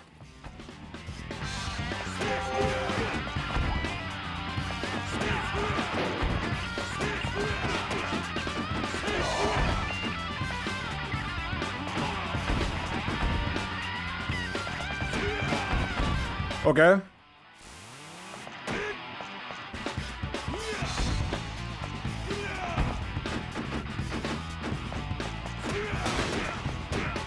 Oh! Fuck. Fuck it. This is gonna be a 9cc run.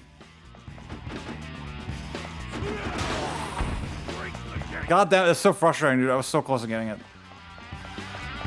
That's so annoying.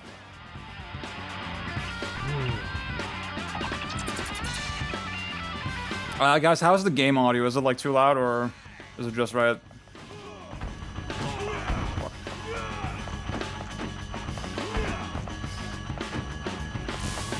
Oh fuck.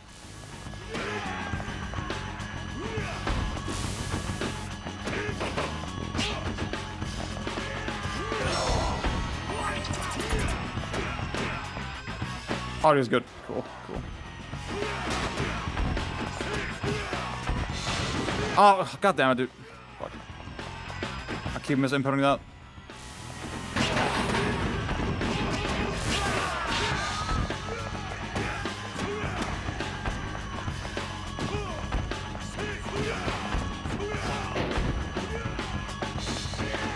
Dude, the time dynamic is so insane. Because, like, I'm really conscious of, like...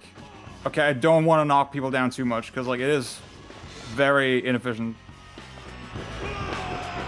Is very sick, dude.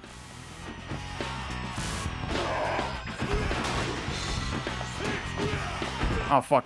Could've gotten that. Okay. Oh, you piece of shit. Okay.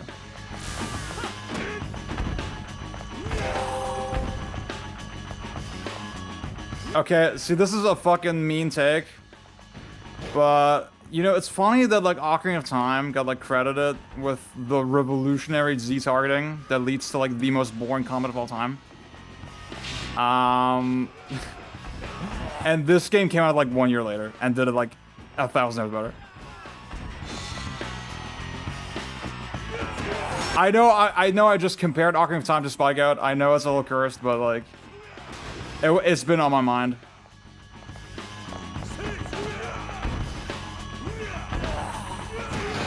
Oh, heck yeah, dude.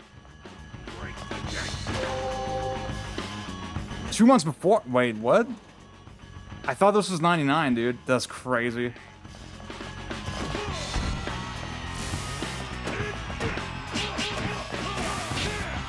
Oh, dude. Oh, dude, you can do...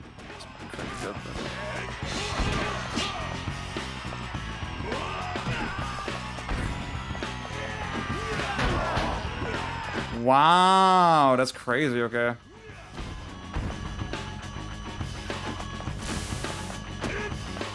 So, no, I don't want to do the Mark MSX, like, Sega exceptionalism. Where, oh, Nintendo, they get too much credit, and actually Sega are objectively better at making games. Like, I think that's a little silly. But I do think to some extent it is true that Nintendo, like people do treat them with like this dietic status. Dietic, maybe? I don't fucking know how to say that, but deity status. Let's just say it that way. Oh fuck. Well, like really, you go back to Ocarina of Time, and it's like, ooh, it feels like they actually hadn't figured everything out yet.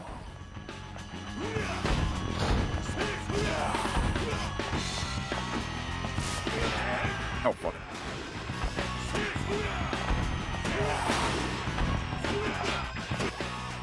Oh fuck.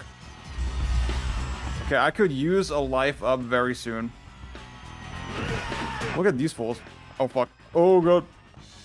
Okay, let me grab you. Oh fuck. Wait, no. Ah! Oh fuck. Okay. I just gotta remember. It was called Nintendo Copy Ideas 2, and that's okay. Good video. Y'all should watch it. Oh my god, dude. I'm absolutely fucking cooked. Oh fuck. Shit. Okay, whatever. Let's just roll with it. This is not gonna be 1cc. Oh fuck. Oh my god.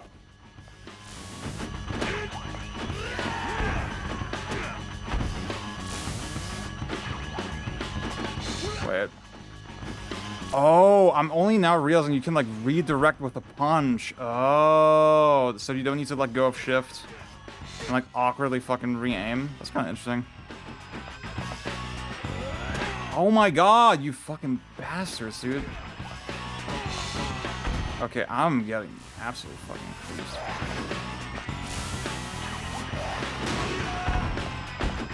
Ooh.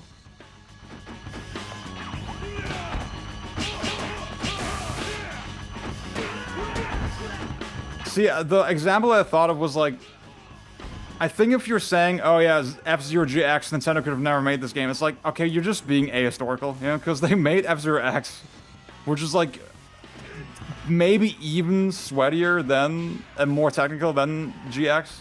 You could make the argument, you know. Like, that's not a like, I'm not saying X is clearly sweatier, but people go back and forth, you know, it is a debate.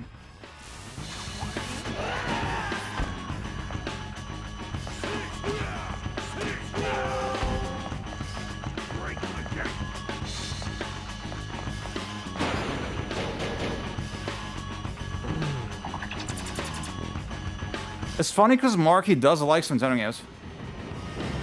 I mean, he likes Melee.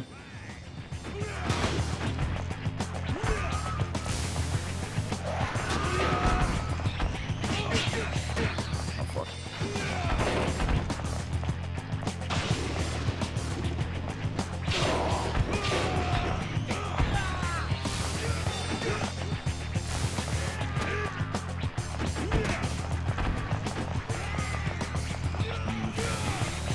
Oh, you bastard. No.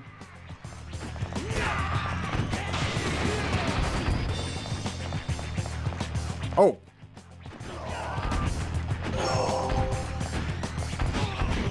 Give me that.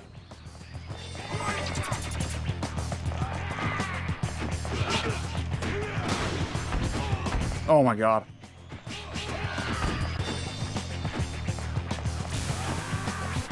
No! Dude, the wind-up of that was so long. Wait. Sorry, I keep forgetting which button is add credits and which one to start.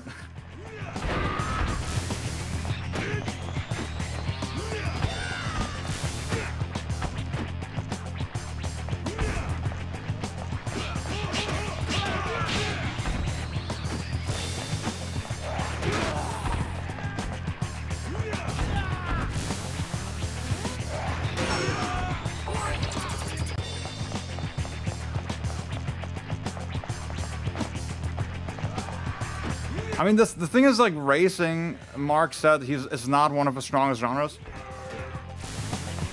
Oh, fuck. And I feel like you can acknowledge that, but also, It's like so obvious that he's following like an agenda. Yeah, a little bit.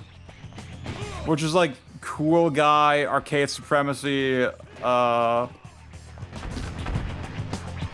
It's this. I mean, Jack talked about this in his tier list video as well, where he said like it feels like y'all are just gassing games that you know are supposed to be good, but like you actually haven't played that much, yeah.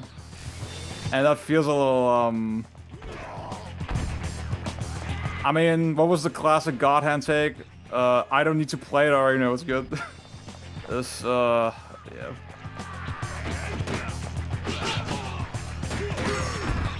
It feels like it's just like, I think there needs to be an interest to actually extract new ideas, yeah. Oh, fuck. Oh god, I'm scared.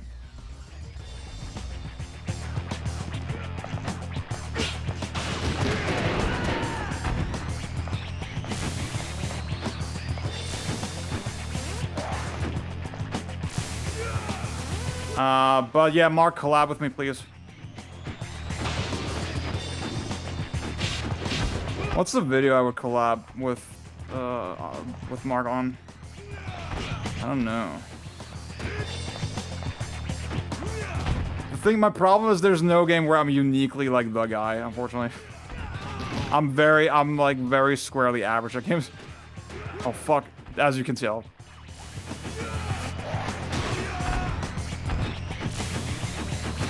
Oh, you know what? I could be a crazy toxic guy. I could do a crazy toxic. I'm not like the greatest crazy toxic player, but like I'm in the grand scheme of things, I'm kind of up there, you know? I think if you reach like 20k, you're already like kind of nasty with it, realistically speaking. If you think about every person who's ever touched this game, yeah. No, dude, Bayonetta, I'm not really an authority on, honestly. Dude, low-key, see, no offense to Blader and Mark or whatever, right?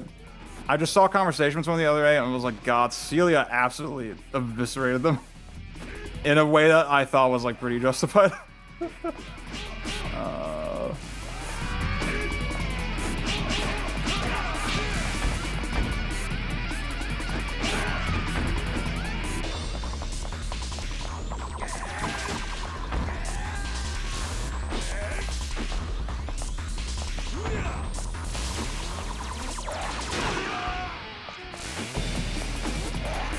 Dude, my brother,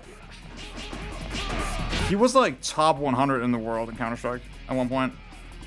I think, dude. He was like really fucking good at the game.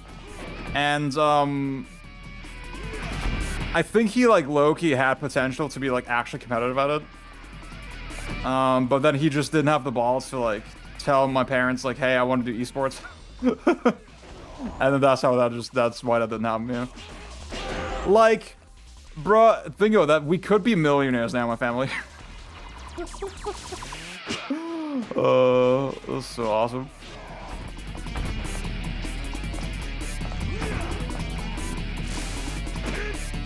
I mean, Celia basically told Mark, hey, you're basically doing reactionary language with the anti-IGN shit, and you're kind of diluting all your points.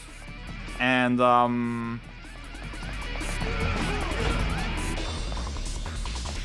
a lot of it is sort of faux scientific, right? And she was like, I mean, she's right, you know? She was like basically saying also, like, yeah, you can tell he doesn't script his videos. And I mean, we talked about that in one of my game critic tier list, right? That I was saying, for unscripted, his videos are really good. If they're scripted, they're kind of bad, you know? So it's kind of bad as I kind of mean, right? I'm just saying, obviously you wouldn't write that way, you know? That would be kind of crazy. Because it is a little circuitous the way he kind of makes his points. And a little long-winded.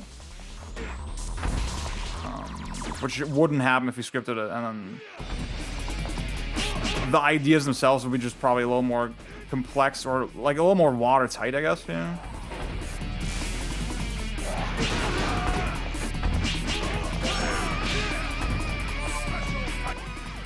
The brown parent syndrome's so fucking true, dude.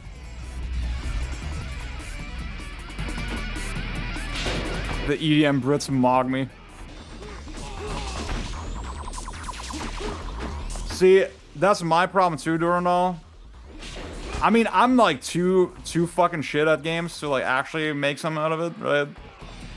But like, even if that weren't the case, if you look at the games I like, they're just not, oh fuck, predispositioned to actually make money.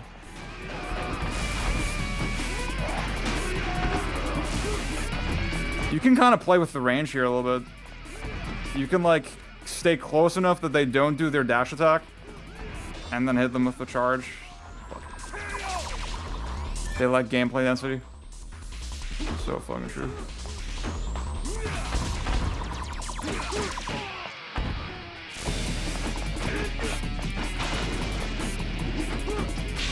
Dude.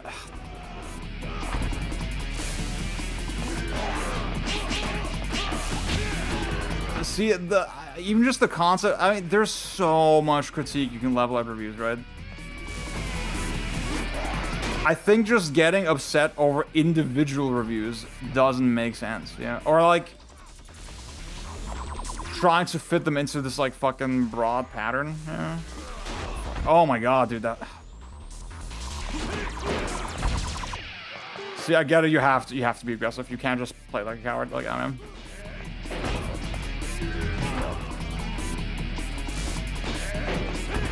Ooh.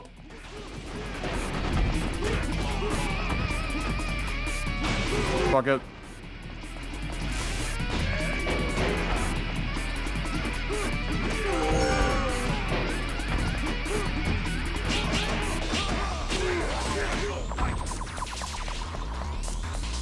Become a melee guy, then do the love weight pivot. See, that would be it, right?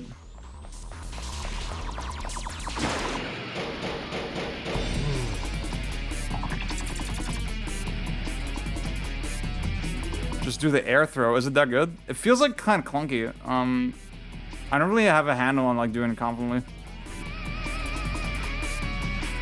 Yeah.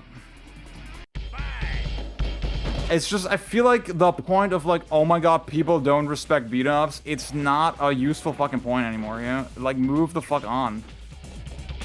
Fucking Japanese war veteran who still thinks it's World War II, you know? Just given that.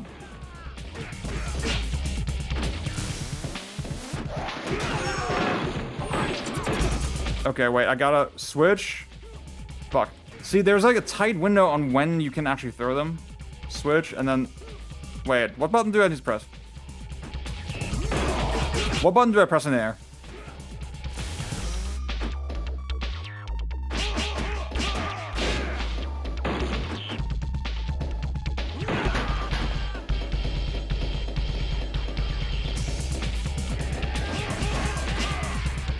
I think that's the thing, if you could like look at Spikeout Battle Street reviews, right? Beat or charge. Okay. I felt like I was pressing beat. Oh. If you could look at the Battle Street reviews and be like, okay, this is how people misunderstood the game, and this is why. And this is maybe what this teaches us about game design, yeah? But that's not what Mark is doing, you know? He's like, okay, I'm just gonna... Fuck. Why doesn't that work? Oh my god. It is purely to push the agenda I jam bad, yeah? Which is like, okay, like, we know, bro.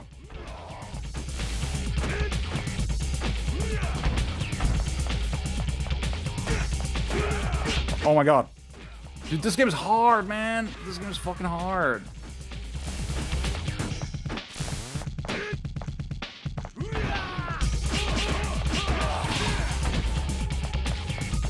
Oh yeah.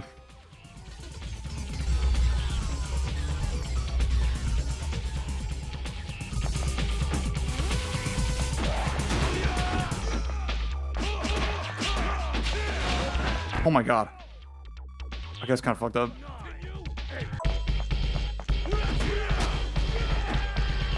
Okay. Fuck. Switch. It's not doing it. Do I need to hold back? Wait. Okay.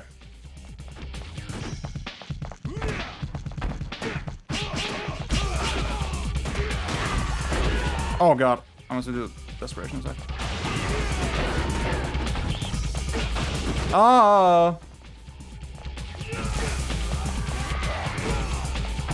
Okay, I see my brain is like fully turned off. I'm playing very degenerate. Oh my god.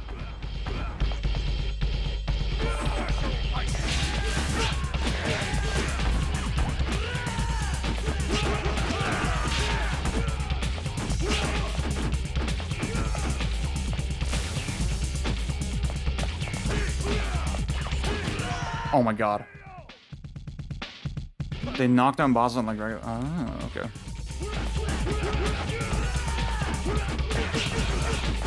Oh my god.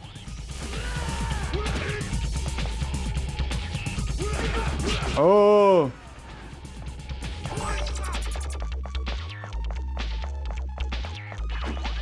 Wait, he still has this much health? What the fuck?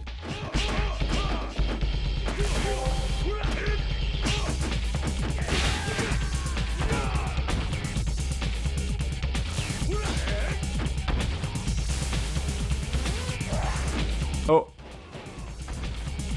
Yeah. To be fair, I got like pretty far into Final Edition, but that was also credit feeding. And I was like, this game is fucking hard. And I was hoping that this would be significantly easier, but like, honestly, it's not.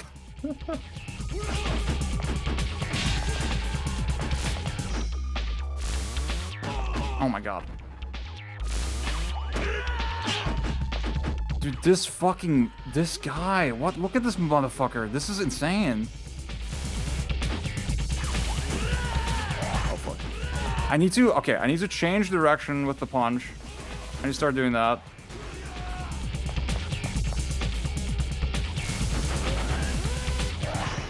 What?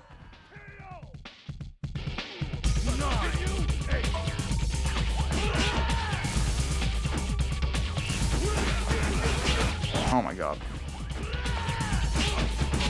Oh my god. Oh my god. I'm trying.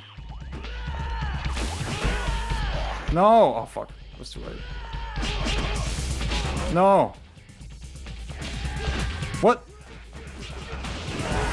Oh my god, dude. Dude, this was stage 1. I feel like I've been playing for a year.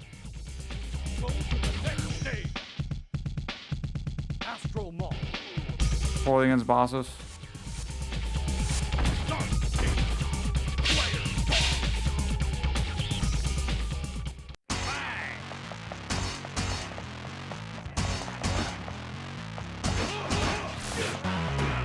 Okay. Okay, wait, I need to get I'm gonna practice the fucking jumping bullshit. Wait. Dude, the window is so small.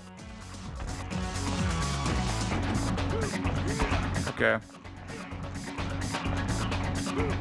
What, dude, I feel like I was mashing that shit. What? It doesn't make sense. It does make sense. Okay. It does. I don't understand why it doesn't work half the time.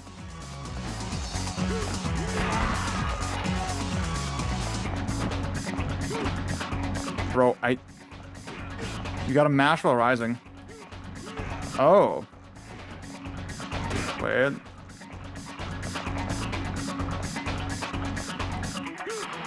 Dude, I feel like I was doing it. Maybe I should move the stick. I don't know.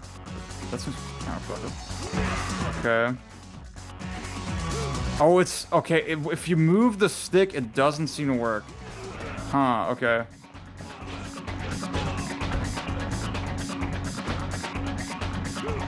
Yeah, it's the stick. It's the stick. Okay, that makes it significantly more difficult to actually use. Because obviously I can't aim it. Unless I'm misunderstanding something.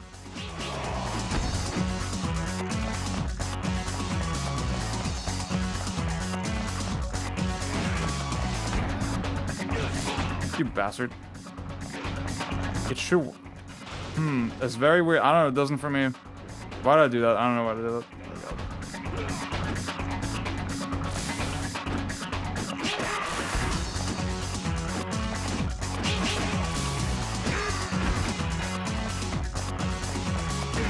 Oh, you piece of shit.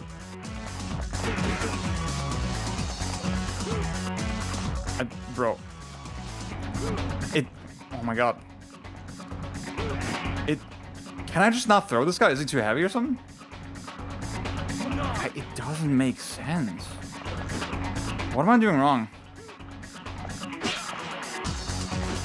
Wait. Okay. Okay. Why did that not work? I was doing everything the same. It doesn't make sense. You can throw all... Then why? I don't understand.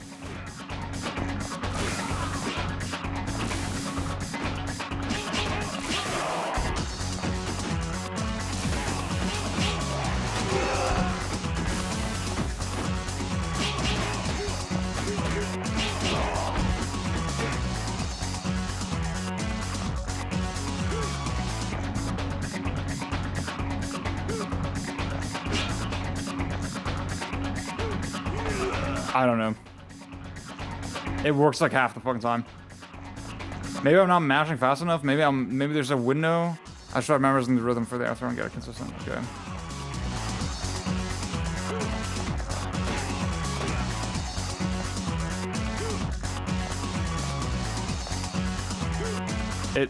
Bro. Okay, whatever. Fuck it.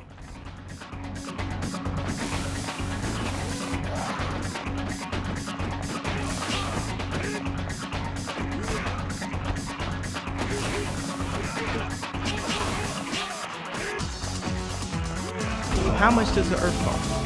Thank you, Nate Hate, for the sub. I'm gonna Welcome buy to the the entire fold. earth and be king. What the hell?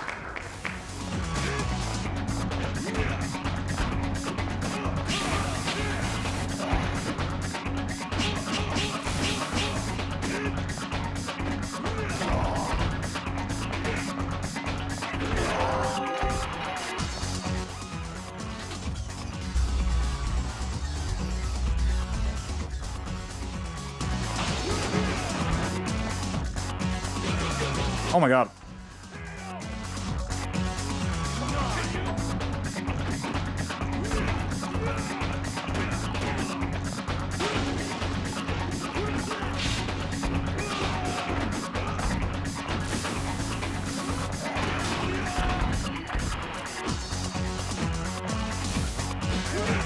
Fuck, that was too early. Oh my god. Dude, I've lost all my fucking mental fortitude already. This is definitely not the way to learn the game.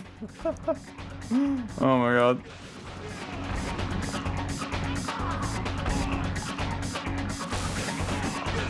Oh my god. Oh my god.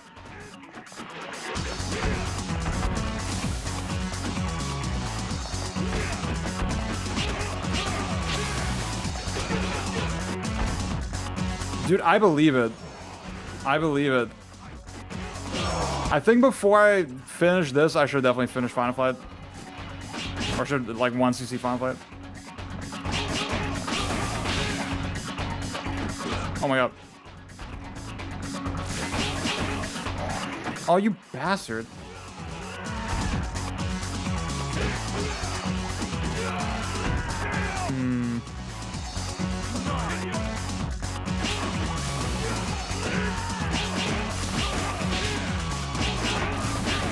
Okay.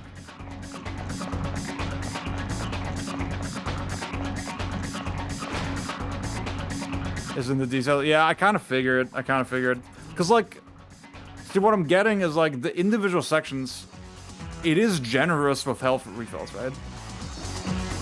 Like, you can snowball in one situation and, like, really fuck up. But really, if you know the individual sections, you could probably get through it with a good amount of mistakes, yeah? That's the sense I'm getting. You don't really need to be insanely consistent the entire game. You just need to be consistent until the health refills, right? So, yeah. I'm totally seeing that it's a great game, but like, it's just so uninviting, dude.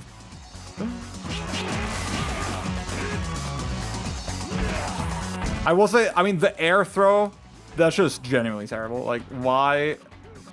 Okay, why is it working now? Okay, I got it 3 times in a row.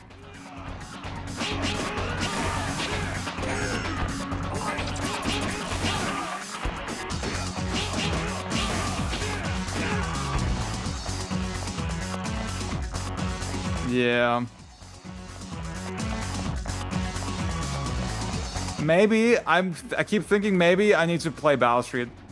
Maybe I need to be the Battle Street guy.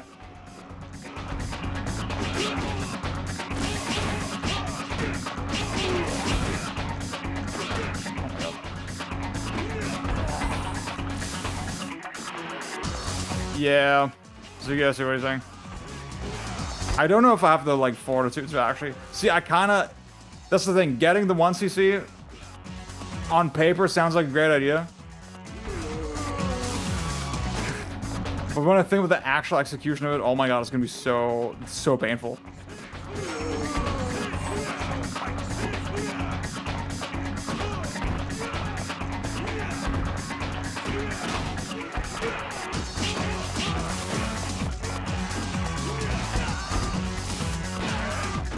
Oh, wow.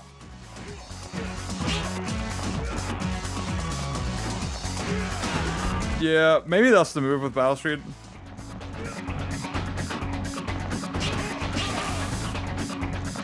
Oh my god.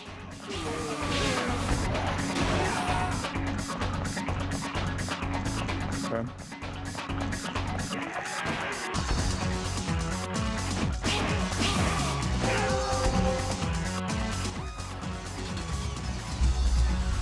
Okay.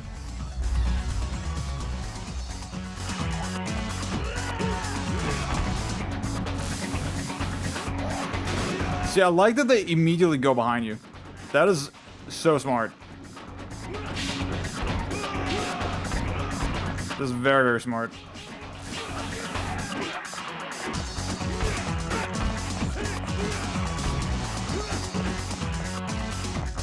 Okay. Yeah, it is definitely way less clunky to turn around with a punch than to like let go of shifts, move a little bit, and like it just that feels very weird. I think I need to get used to like just punching. Oh, that was some movement. Y'all see that shit? Oh, fuck.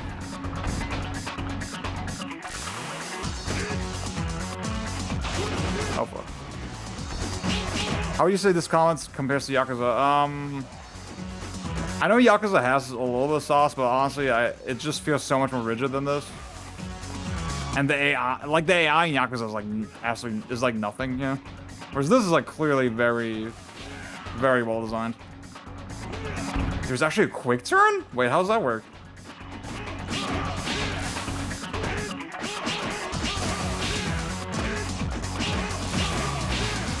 Oh, fuck off, dude.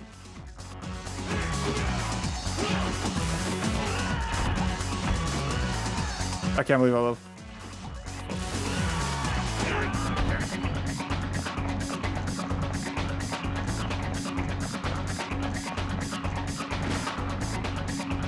That's not movement. That's just regular movement. Okay, why? Wait, oh, that was area 2. Yeah.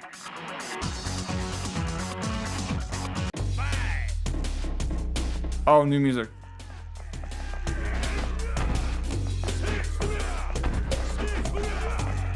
Just tap the opposite. What, not? Huh. I don't know if I like that. Wait. I need like a calm minute to actually try that shit.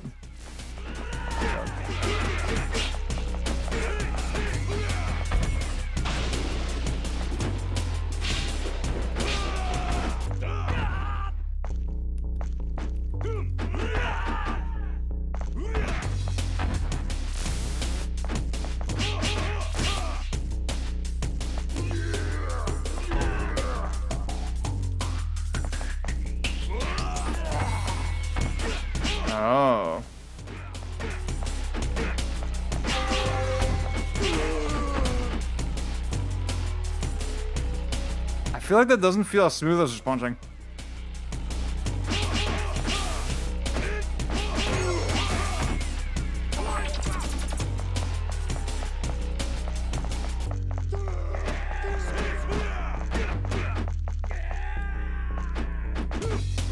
Okay.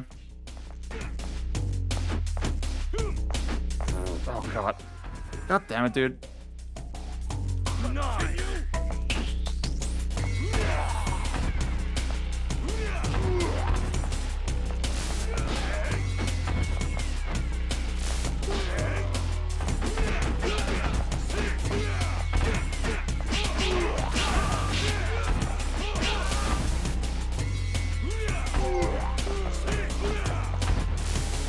I'm gonna call something a spinning plates game. That is a good question. It's definitely not like a formal definition or anything, but a formally defined thing, I should say. See, the other word that I use is like when it's like a schedule. It's schedule-like. Wait, how do I?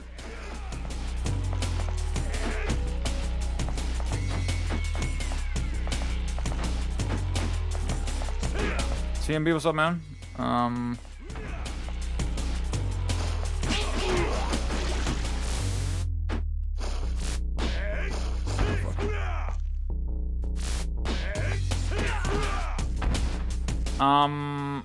Where it's like, okay, I have to...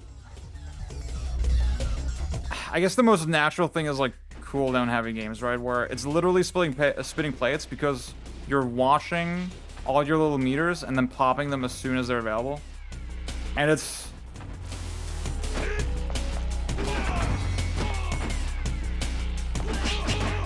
more about the efficiency of managing all this shit versus like the fundamentals of like combat, yeah.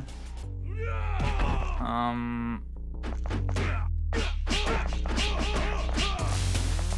my god, I'm getting crazy.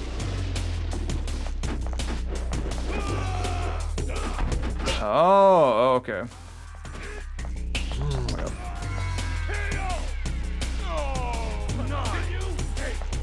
Oh, I'm invincible like this? Oh, no way. That's kind of crazy. Hang on.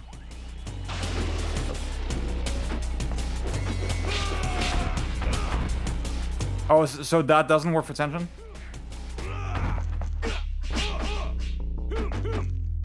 Huh. I like that they're so short.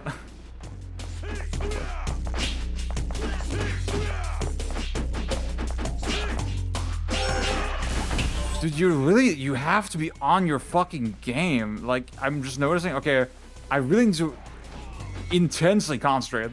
Like, to like actually do anything with intention. Because if you're like really just autopiloting, you're not gonna see the light of day.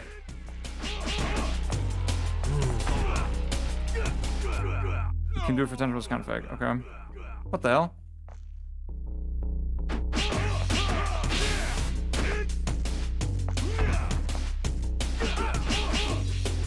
Oh fuck, I want to... Hold on.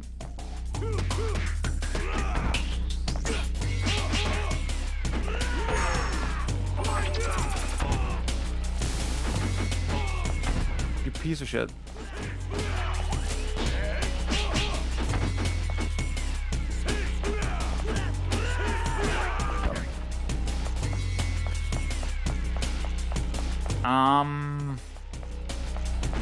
Yeah. Yeah, spinning plates, combat. Okay. Specific example, right? Doom Eternal. The chainsaws on a cooldown. Well, the chainsaw, its primary function is like just get ammo back, right? But like you could feasibly say, okay, if you have chainsaw gas or fuel, sorry, I should say, and you're not using it, you're being inefficient, right? Or the grenades are on a cooldown, so you want to use them as much as possible, as often as possible, as frequently as possible. Otherwise, you're being inefficient. And it's less about Oh, I'm gonna think about, yeah, the grenade needs to be like placed in this careful way and this specific location, blah, blah, blah. Like, I need to try to maximize the use of this one grenade. No, it's more like, okay, as soon as I get the grenade, I should use it, right? That is the good way to play the game. I'm not saying there's a little more nuance to it, but to be really simplistic about it, that is kind of how it feels, at least. Rocket launchers, right? Rocket launchers do internal not as powerful as you would be used to from most shooters.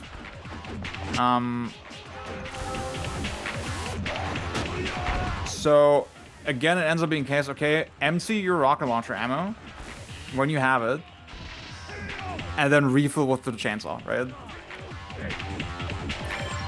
Okay, I used more than 10 credits.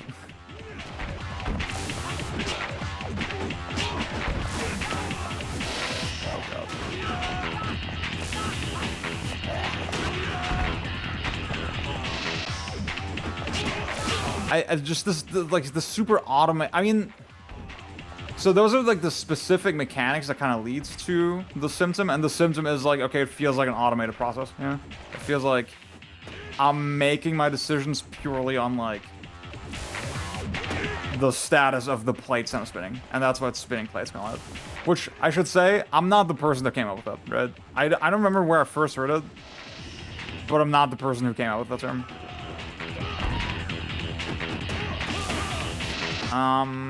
The person who I got the schedule thing from, I'm pretty sure it was Tara Dogue. She made this game called Aces Wild. I remember her like talking about it on Twitter.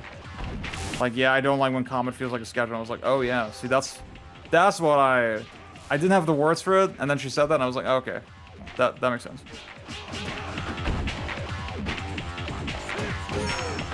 Oh my god, dude.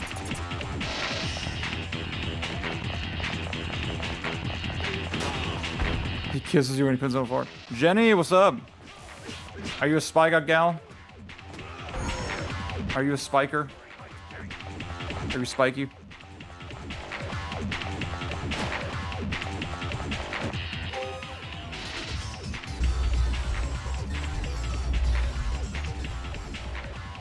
Oh my god, dude, I hate the jump attack. It is the worst shit of all time. Okay, man. Oh yeah, but see, Ballista and Ballista and Super Shotgun are better examples, yeah. For sure. But see, but like the way they designed the entire game means it's very focused on like, okay, single target burst damage, right? And then just finding the right opportunities for it. And the opportunities are dictated by the plate spinning, you know? And like, I mean, realistically, of the new Doom games, Eternal probably is the best one. But it's still not one I'm super fond of.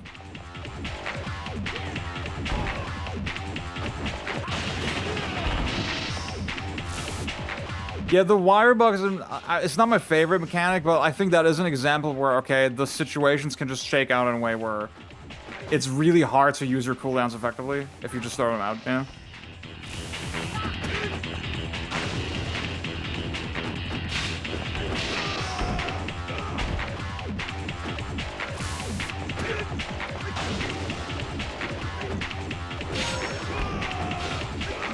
Oh.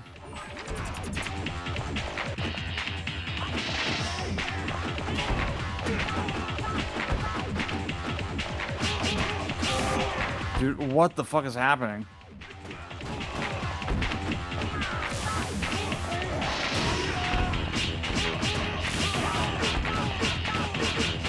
Oh my god.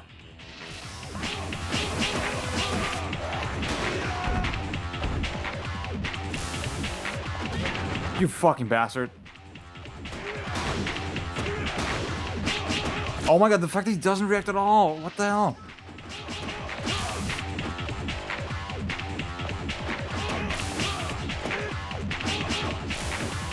Dude, okay, he got out of the dizzy so much quicker than usual. Can we just say this game is like a little bit bullshit?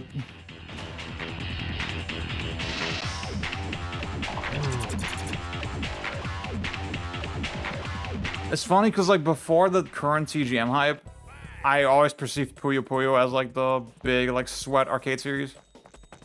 Sweeps don't knock down bosses. I guess that makes sense.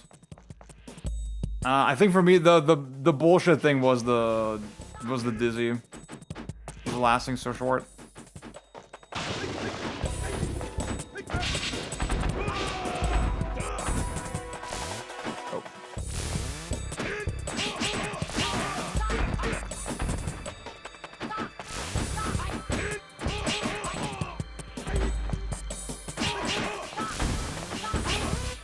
Oh my god, dude, I'm getting absolutely cooked. Okay, Durandal, I think I'll have to watch you play it. I think I definitely need some pointers. Like the flow, like my brain is like turning into soup after a while. Fuck. The game structure, yeah. The thing is, I feel like I've been playing for so long in this stage. Oh my god. It is kind of insane how long the stages are. How many stages are there? We're still on the second stage, dude.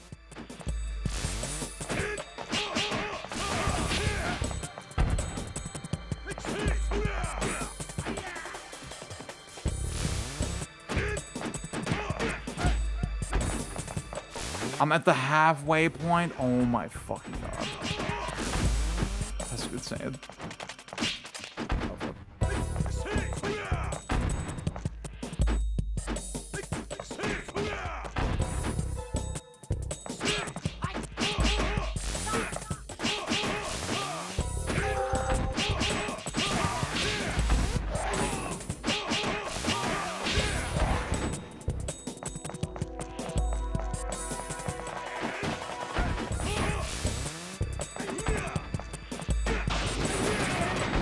Ooh. What's going on with this wall? Okay, the suck. I want to target the wall and then the suck. Pull me toward the enemies.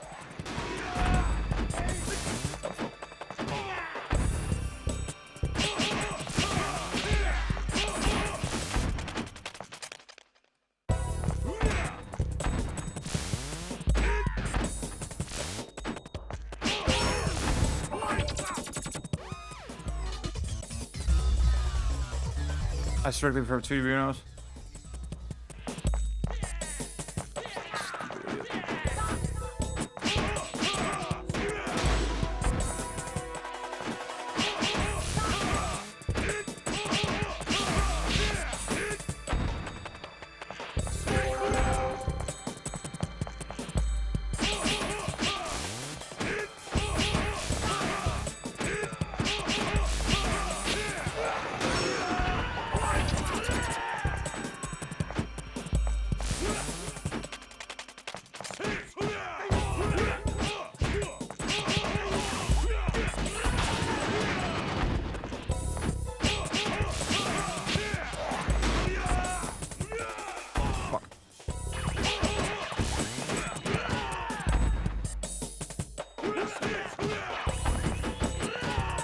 Ooh, Dynamite Cup is one I really want to play. That one's good, right?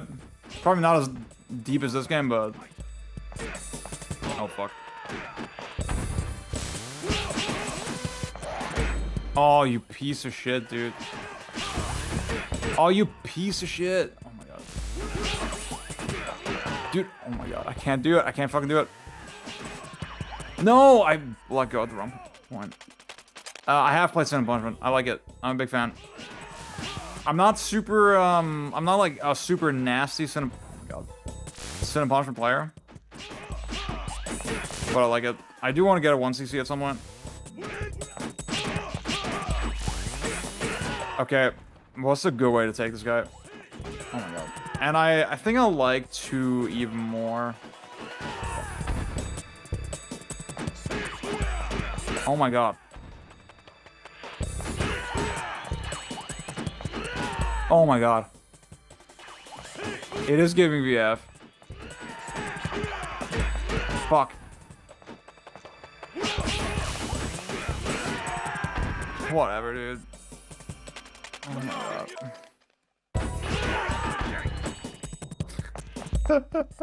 Dude, all you keep saying it, but I'm so bad at using them. I see it, but see, then I can't really convert into good combos. I think that's my other problem. Cause like he breaks, like I punch him once, and then he's like not dizzy anymore, and then I'm like, okay, what the fuck do I do?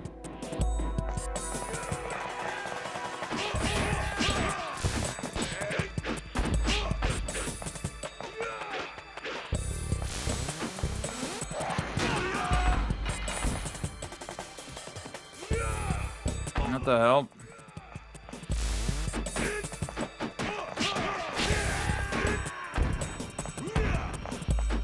Ooh. Oh my god. Ooh. Used to do grab constant bosses or C4. Oh. Dude, I need to actually lab this fucking game. Maybe I do need to play Battle Street. That one has a training mode, right? I think. I'm pretty sure.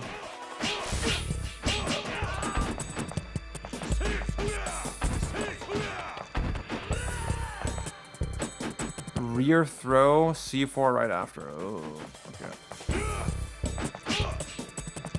So, wait, I would walk into you, charge, probably my shit, and then boom, like this. Obviously not with this timing, better timing, but like kind of like that, but actually hitting him. Oh my god, stop!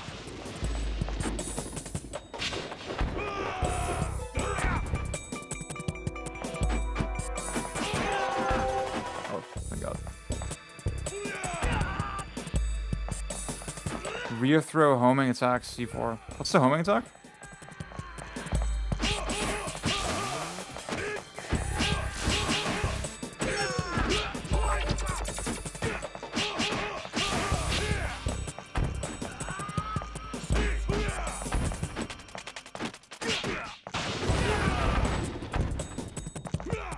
Okay.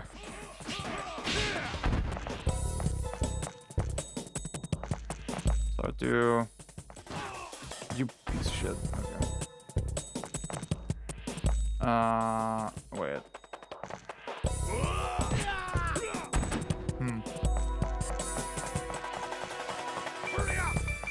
What? Fuck. God damn it. What? Why are you here? That's insane.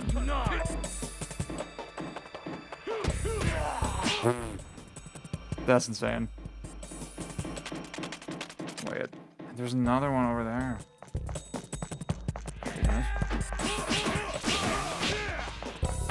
Oof.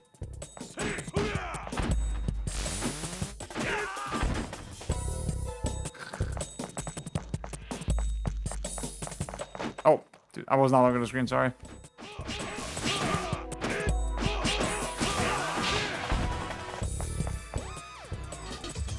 Here comes the boss. I mean, here comes the boss. That was kind of... That's kind of fire bar. That's kind of bars. Oh my god, stop!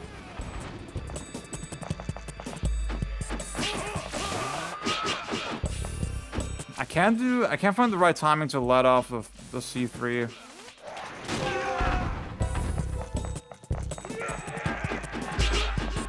Yeah, it's just, I gotta lab this shit, dude. I gotta lab this shit.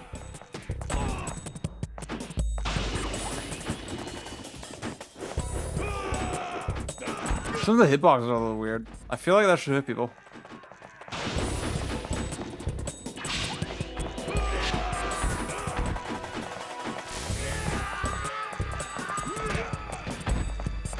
Yeah. Oh my god.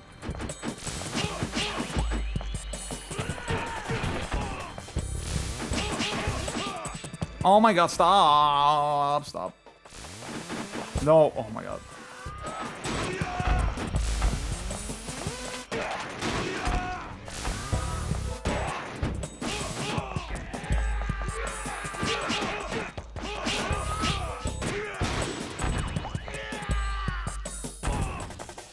Throws, super throws the, oh. Oh, an FE, okay. Got it. Guys, I'm getting kind of exhausted, I'm not gonna lie.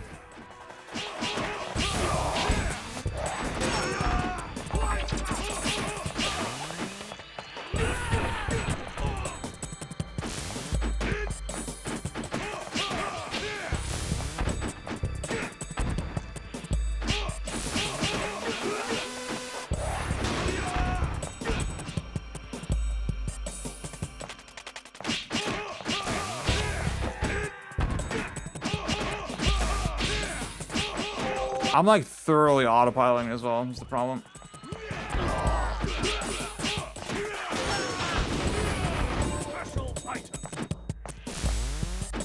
Oh, fuck.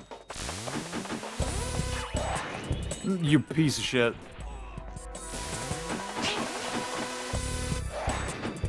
Oh my god.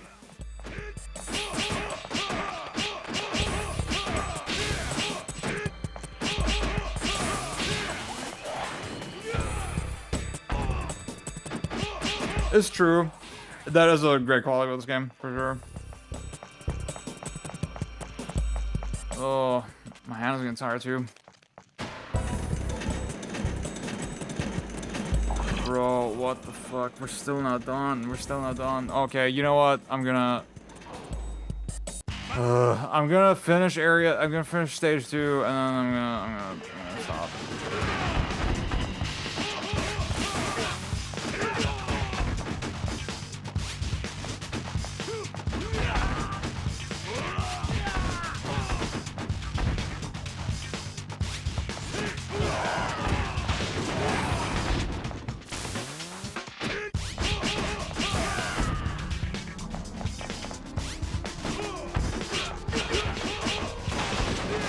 What? Okay, dude, the hitboxes are so weird. I think also, see, I'm trying to be arcade authentic with the button layout. And like shift, like it makes sense, shift on the thumb. But like it does cramp up my hands a little bit, I'm not gonna lie. Oh, hell yeah.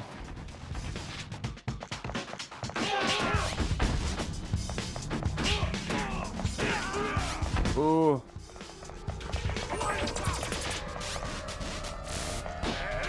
Oh, fuck.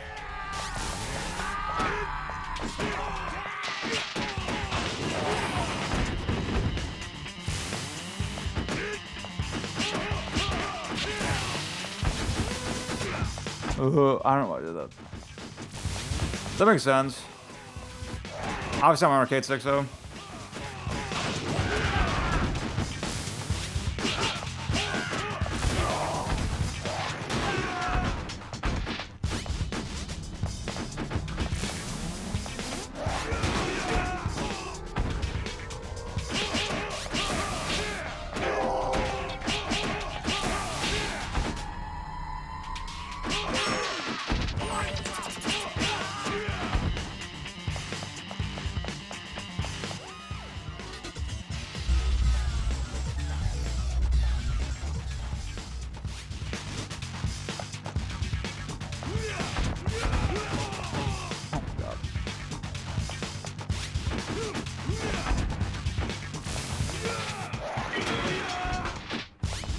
Guys, got a baseball. Dude, how is this game so fucking long? It is crazy. Oh my god. Dude, my mental energy is like completely depleted. I know I'm just mashing. I know I'm like not playing to the best of my ability at all. But Jesus, dude. Holy fuck.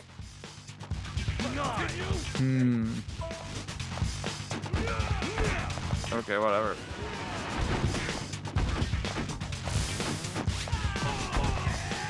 Oh my god, that's insane.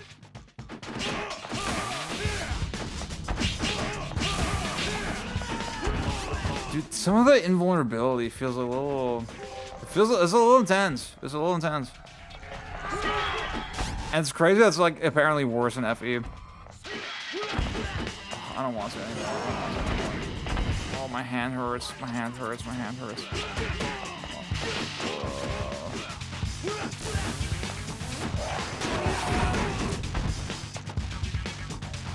Oh yeah, it is.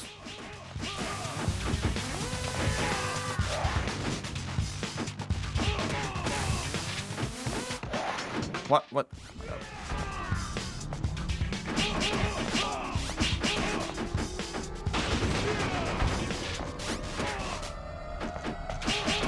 Streets of Rage 4 blatantly has just stages where it's like, okay, this is not adding anything to the game, dude. I mean, with this game, I would say, like, okay, at least every encounter is fucking insanely... This just feels not good. This does not feel good. Every encounter is, like, insanely intense, right?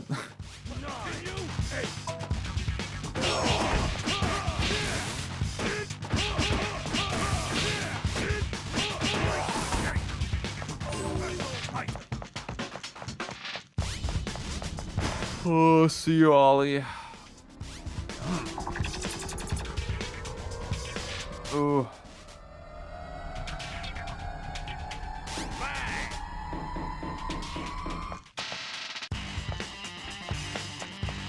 Okay, it's gonna be midnight in 10 minutes. I've been streaming for like a little under 3 hours.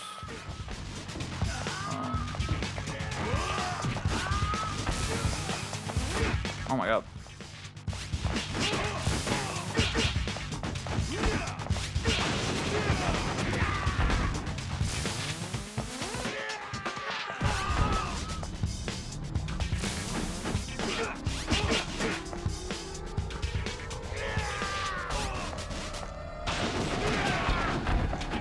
Yeah, Streets of Rage 4 is like... Streets of Rage 4 is an example where, okay, there's so many stages where it's like very blatantly, okay, they just didn't have the same art budget as some of the other stages. And they repeat bosses as well. So I'm like, okay, what the fuck was the point? Just make a shorter game. It's fine.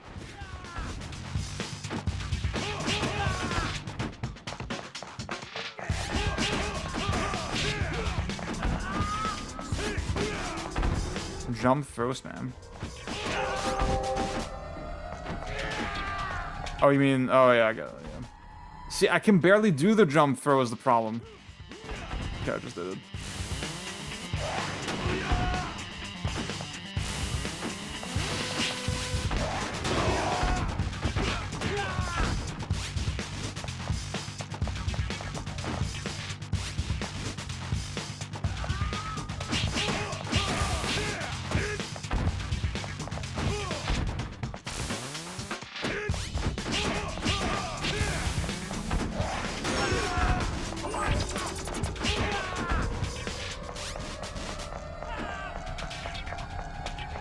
I don't even know if that's true. I don't know if that's actually a good reason to not make your game shorter. Have we actually seen evidence of that?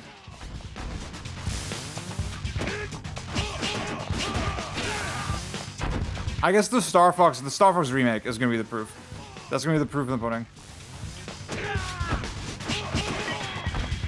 I want to say Sifu was like the perfect length.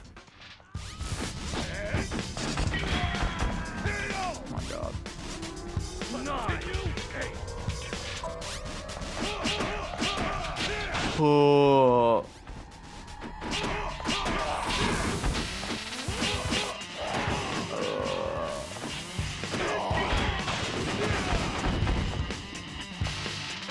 That's craziness. But like most of the takes I saw in 007 was like the game's too long. And that was like, you know, it's a pretty mainstream game, so...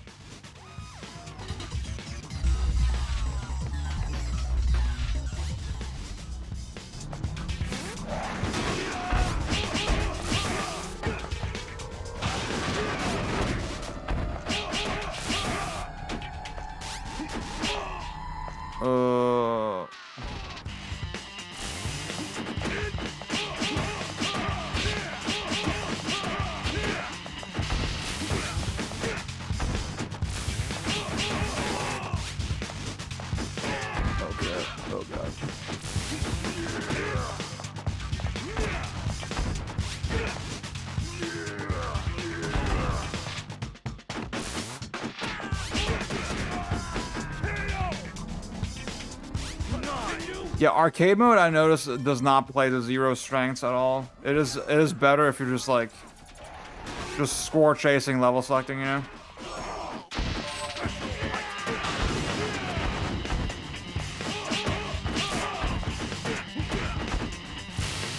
But like the thing is, the Requiem got insane reviews, you know. All of these games get insanely high reviews. The only one that didn't was like 3. And like, yeah, you could say 3 was the shortest one, but like, I feel like the correlation's not that strong, you know? Like, I feel like we look at like individual examples of people saying, yeah, the game's too short. I just don't think it actually hurts those games, you know? I'm not convinced by that. Oh my god, stop.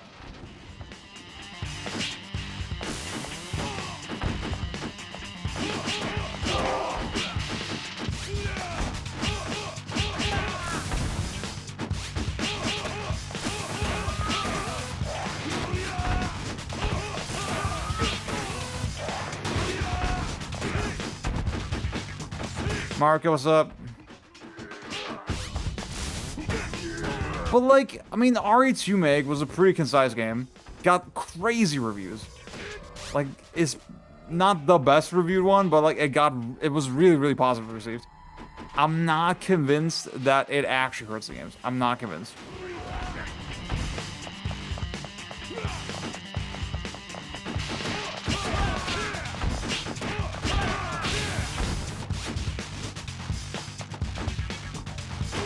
So, but didn't we just say that Requiem also got criticized for its length, for being too short?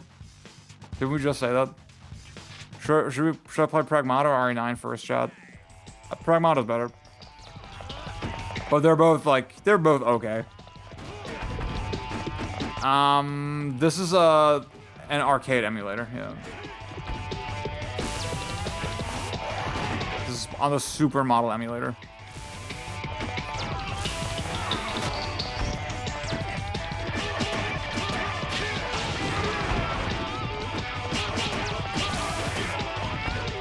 I think it is like years of like conditioning that made devs like scared to make shorter games. I think that is it. But I don't actually think that it will significantly hurt your game.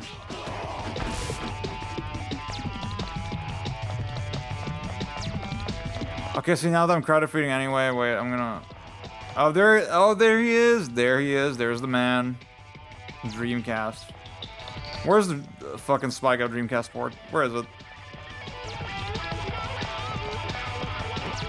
Oh. I'm surprised I could make the jump.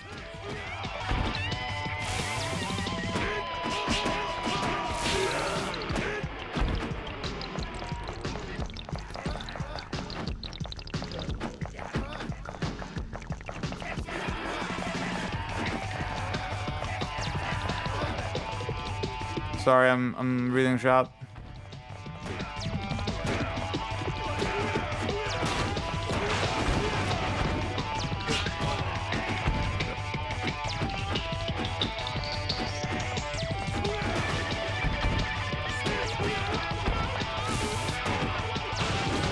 Why did I do that? I don't know.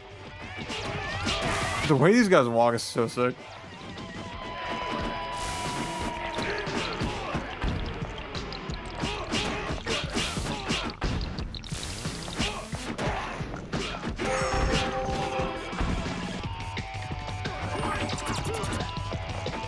If the air throw fucking worked consistently, dude. If the air throw just fucking works.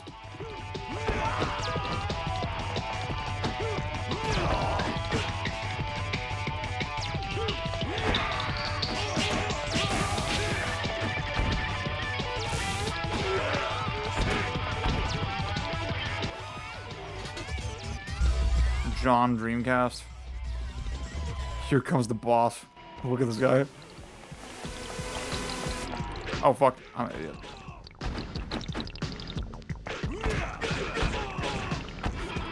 Stage 2 is nearly over. Oh fucking thank god,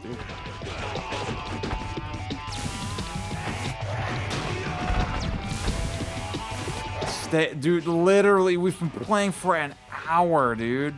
Lot more than an hour. Now, obviously, it's partly because I'm bad at the game. Let's say significantly because I'm bad at the game.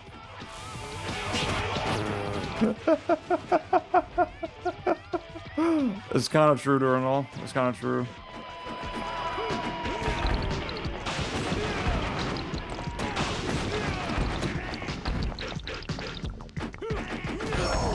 This is so funny. I think with Spikeout, it's much harder to do homebrew port because it's not actually the same hardware. Like Model 3 and Naomi are pretty different still.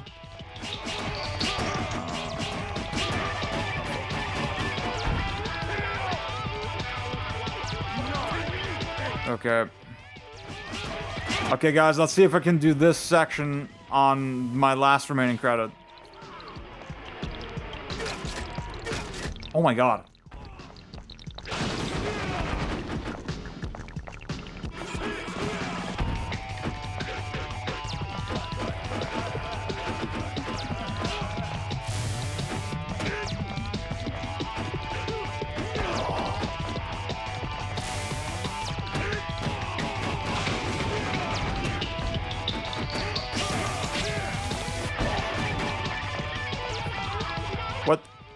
What?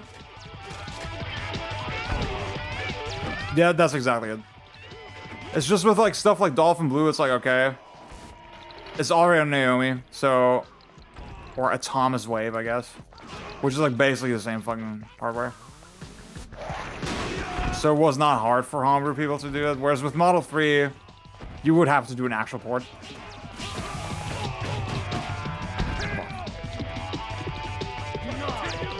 Yeah, there's like, it's also Sega. They're both Sega games, Mariko. So there's definitely overlap. Oh my god. Spiker's Battle? Wait, what is Spiker's Battle?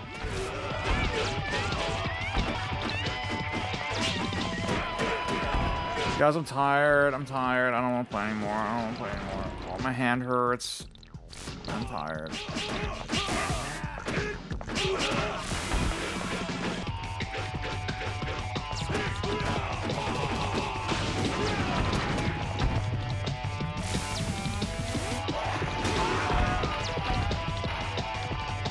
Multiplayer deathmatch smoke. What the hell?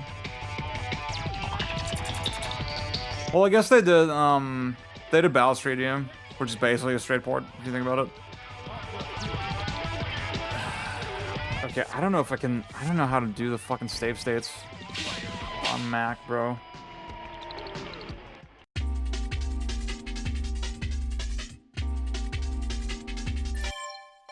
What?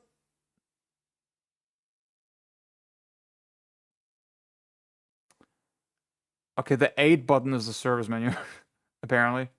The 8 key. And I just reset the game and I didn't do a save state.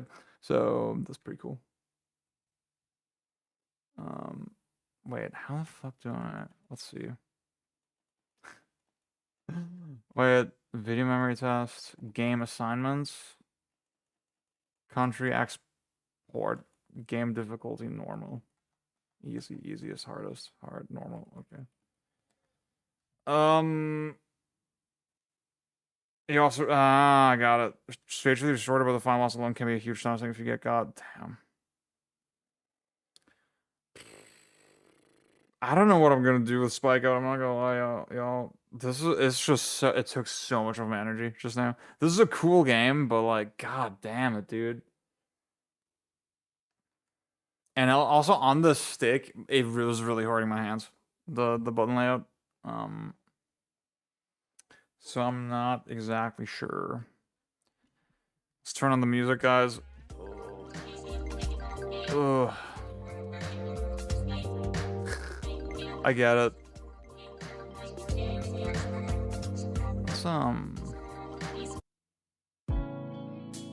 Yeah.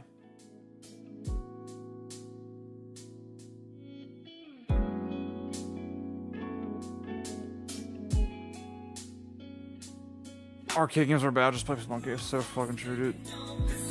Okay. Guys, if you know, this is Potential Man Monday, where we have to rank the games after we play them by their potential. So where do we put Spikeout? This is the question.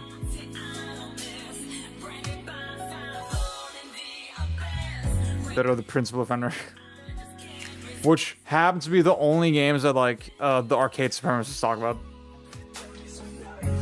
Curious. That's a good mid-tier. Down to actively. No, it's an objectively good game, but it's so emotionally, it's so tiring. Arcade slop. The more you learn, yeah, that's true. I would put it above Pragmata. I put it above Pragmata. That's where I'm feeling it.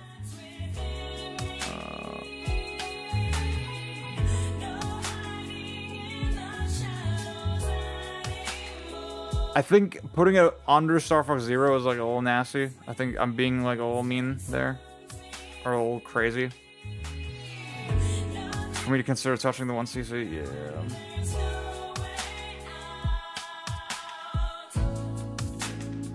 I think I would rather learn Final Fight, I'm not gonna lie. Ugh.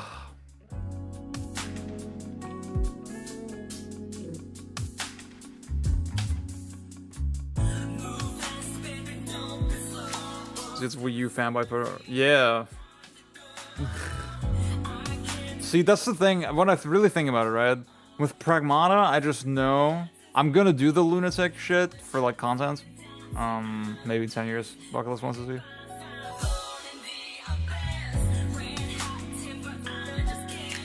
So Marika is asking. So for those who don't know, I do a German podcast called Hit Stop FM.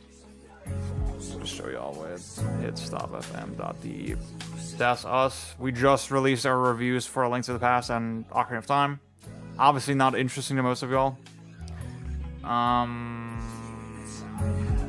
Because in German. But yeah, we got a monthly review show and we got a monthly sort of bonus show. The Ocarina of Time, like, I wouldn't rule out that at some point it might be, we might release it for free. But definitely not in the near future. Thank you, Dennis. Thank you so much. See where I'm at with this. Also, yeah, Ocarina of Time, I'll just spoil. I did not care for it. I did not care for it very much. Let's see. Oh, did you see that?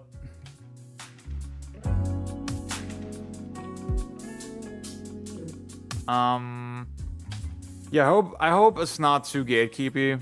We're trying to make the whole thing as accessible as possible. Yeah. Honestly, thank you for the sub. Dude, I need to. Is it a YouTube sub or is it? Dude, I need to fucking. Oh yeah, dude, that's crazy. That is kind of crazy. I do think Metro Prime is better. Yeah. Our general concept is like, okay, we'll review a game, right? And then in parallel, we'll do like a bonus video on that same game. In this specific case, for the launch, we just decided, hey, we'll just do 2 related games. So the hope is that, like, even if you can't afford to like support us for the paywall shit, hell yeah, you won't be left out in the cold too much, yeah. I think I definitely like Majora more, for sure.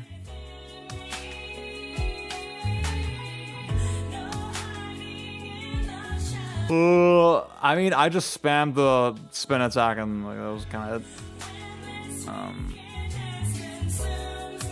Oh yeah, see, okay, to this, I feel like I would just, so with Pragmata, I know, okay, it's a fun game, but like, I'm not gonna get that much out of it. With Spikeout, I know there's more to get out of it, but I'm way more excited to play these 3, for sure. So that's kind of my justification for the ranking so far. With Ocarina, I'm like, I don't think I ever have to play through it again. Unless I'm doing like a randomizer or like a weird ROM hack or something, yeah. Gunsmoke, yeah, I've been hearing the Gunsmoke,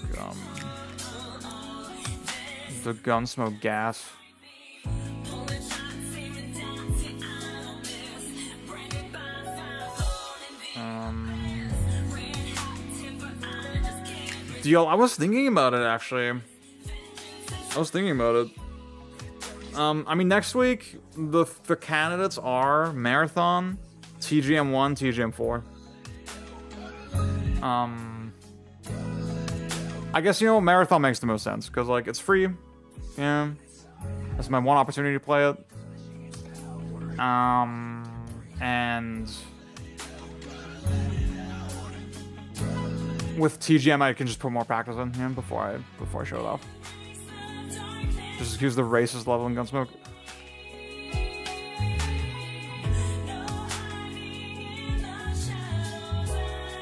See, the thing is, right now, I do think about that we're, like, very harsh on beat-em-ups for their length in general. And yet we play so many games that are, like, so much longer and so much less dense. I guess the question is, what is it about beat-em-ups and shmups that makes them feel so exhausting, you know? I'm not sure exactly.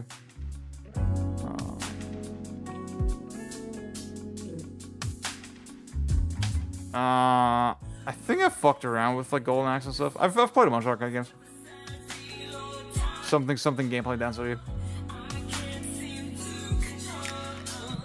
See, with something like Alien Soldier, it's 40 minutes long. I do not get fatigued of it at all. It's, like, so consistently enjoyable for me.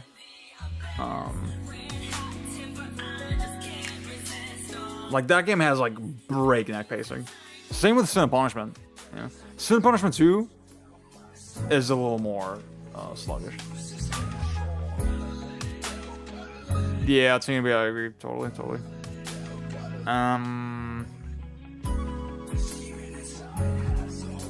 Because of the routing aspect. I can see that, Ziggy.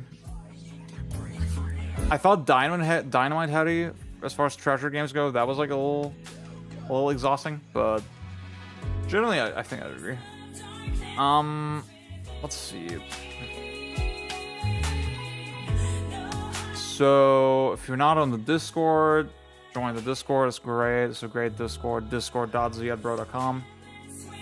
Discord.z@bro.com.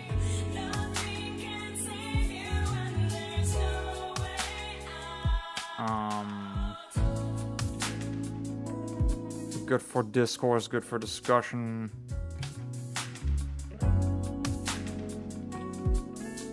And I'm reminding y'all right now because obviously I'll be back on Wednesday. This is the best way to, like, keep up with what I'm doing. I have a little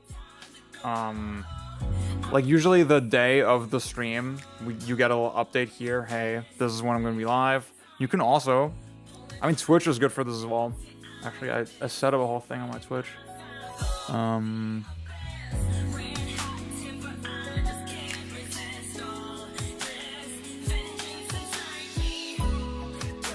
If you go to the About page, you'll see when's the next time I stream. I might move I'm gonna keep Potential Man Monday. I think that's just too perfect. I might move around the schedule a little bit. I don't know exactly what I'll do with the German streams yet. And, like, if I'm gonna stream on the weekend, that's still, like, kind of up in the air. But this is it for now, right? This should show up in your time zone as well, so that's cool. But yeah, mentioning the Discord, because obviously on Wednesday it's Hot Take Wednesday, where I don't play a game. I will just, like, do debates, tier list slop, and potential topics for that. Oh, I like this idea actually. Popular and influential indie game tier list. If you want to debate a certain topic, feel free to, like, put yourself out there. I would love that. The thing I was, like, kind of workshopping, there's this thing that people are doing. Oh, wait. Grids.fun, and then video games. Where was it? Best games of the years. I think I want to do this on Wednesday. That seems like content. Yeah, that's my content update. Let me catch up with the chat a little bit.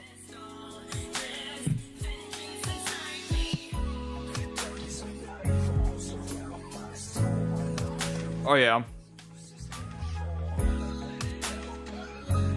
See, with the Alien Soldier, it's also, I mean, the things you need to know to like be good at it are not very abstract, I want to say. They're like, okay, you just gotta know that the dash does the thing, blah, blah, blah. With Spikeout, I'm like, oh my god, this is a this is a much more complicated game. Yeah. Having no downtime, yeah. This is the thing, people always shit on downtime, but I feel like, I don't know, sometimes it's like, it does kind of matter, yeah. It does kind of matter a little bit.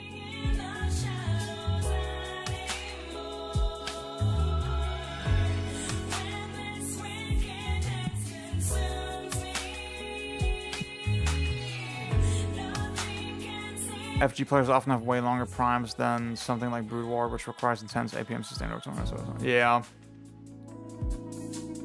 Great game, but can be exhausting. I totally agree. Memorization versus RNG sounds like such fun for a topic. Yeah. I think that's one I need to do more research on probably before I can tackle it. Oh, I would love to do like a debate with Blader. I would love that. Okay. Y'all, fun stream. Check out Spikeout Battle Street for Microsoft Xbox. But also don't buy Xbox games because BDS, because Israel.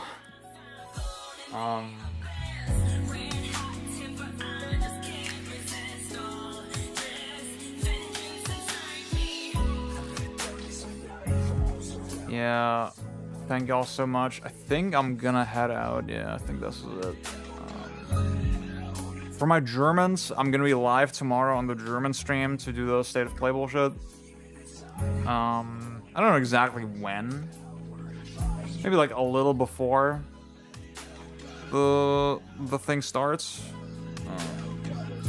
And I guess on, you know, if you're not subscribed to Ziad After Dark, please subscribe. Please do that. I will be uploading stuff to that over the coming days, over the course of the week. Yeah, and look forward to that. I'll let y'all know about Marathon. Maybe I'll do some Marathon stuff on the server. Maybe I'll like, you know, get the lads together to play it. Yeah. The one thing about Marathon is I wonder if I'm gonna be at a significant disadvantage playing with controller. Cause I don't want to do much keyboard, dude. I don't want to do all that shit. I'm gonna go with y'all. Also, I'll try Battle Street. Actually, I'll try Spikeout Battle Street. Maybe that's a good way to learn it. I'll let y'all know about that if I get around to that. I think one thing I really want to do before the end of the month is Katsui Arcade Challenge. I think that I can definitely finish. Also, see, now that we're in June, it's gonna be time for a new backlog battle. So if you're supporting me, it's for Cheaters Enemy, so true. If you support me in any way, if you're a YouTube sub, Ko-fi member, YouTube member, did I say fuck? YouTube member or Twitch sub, sorry. You see the shareholders down there. Those are my shareholders. If you're a shareholder, you get access to Backlog Battle, which is my monthly review show. This month I'm gonna review Pragmata, Ocarina of Time, Link to the Past, and probably Mixtape. I already covered Mixtape on my channel, so maybe it's not actually worth it. Basically, all the games I cleared off on Backlog. So, yeah, look forward to that. That's coming probably middle of the month at some point. Okay, this was a very long-winded goodbye. I'll see you all on Wednesday. Bye-bye, everybody. Bye-bye, bye-bye, bye-bye.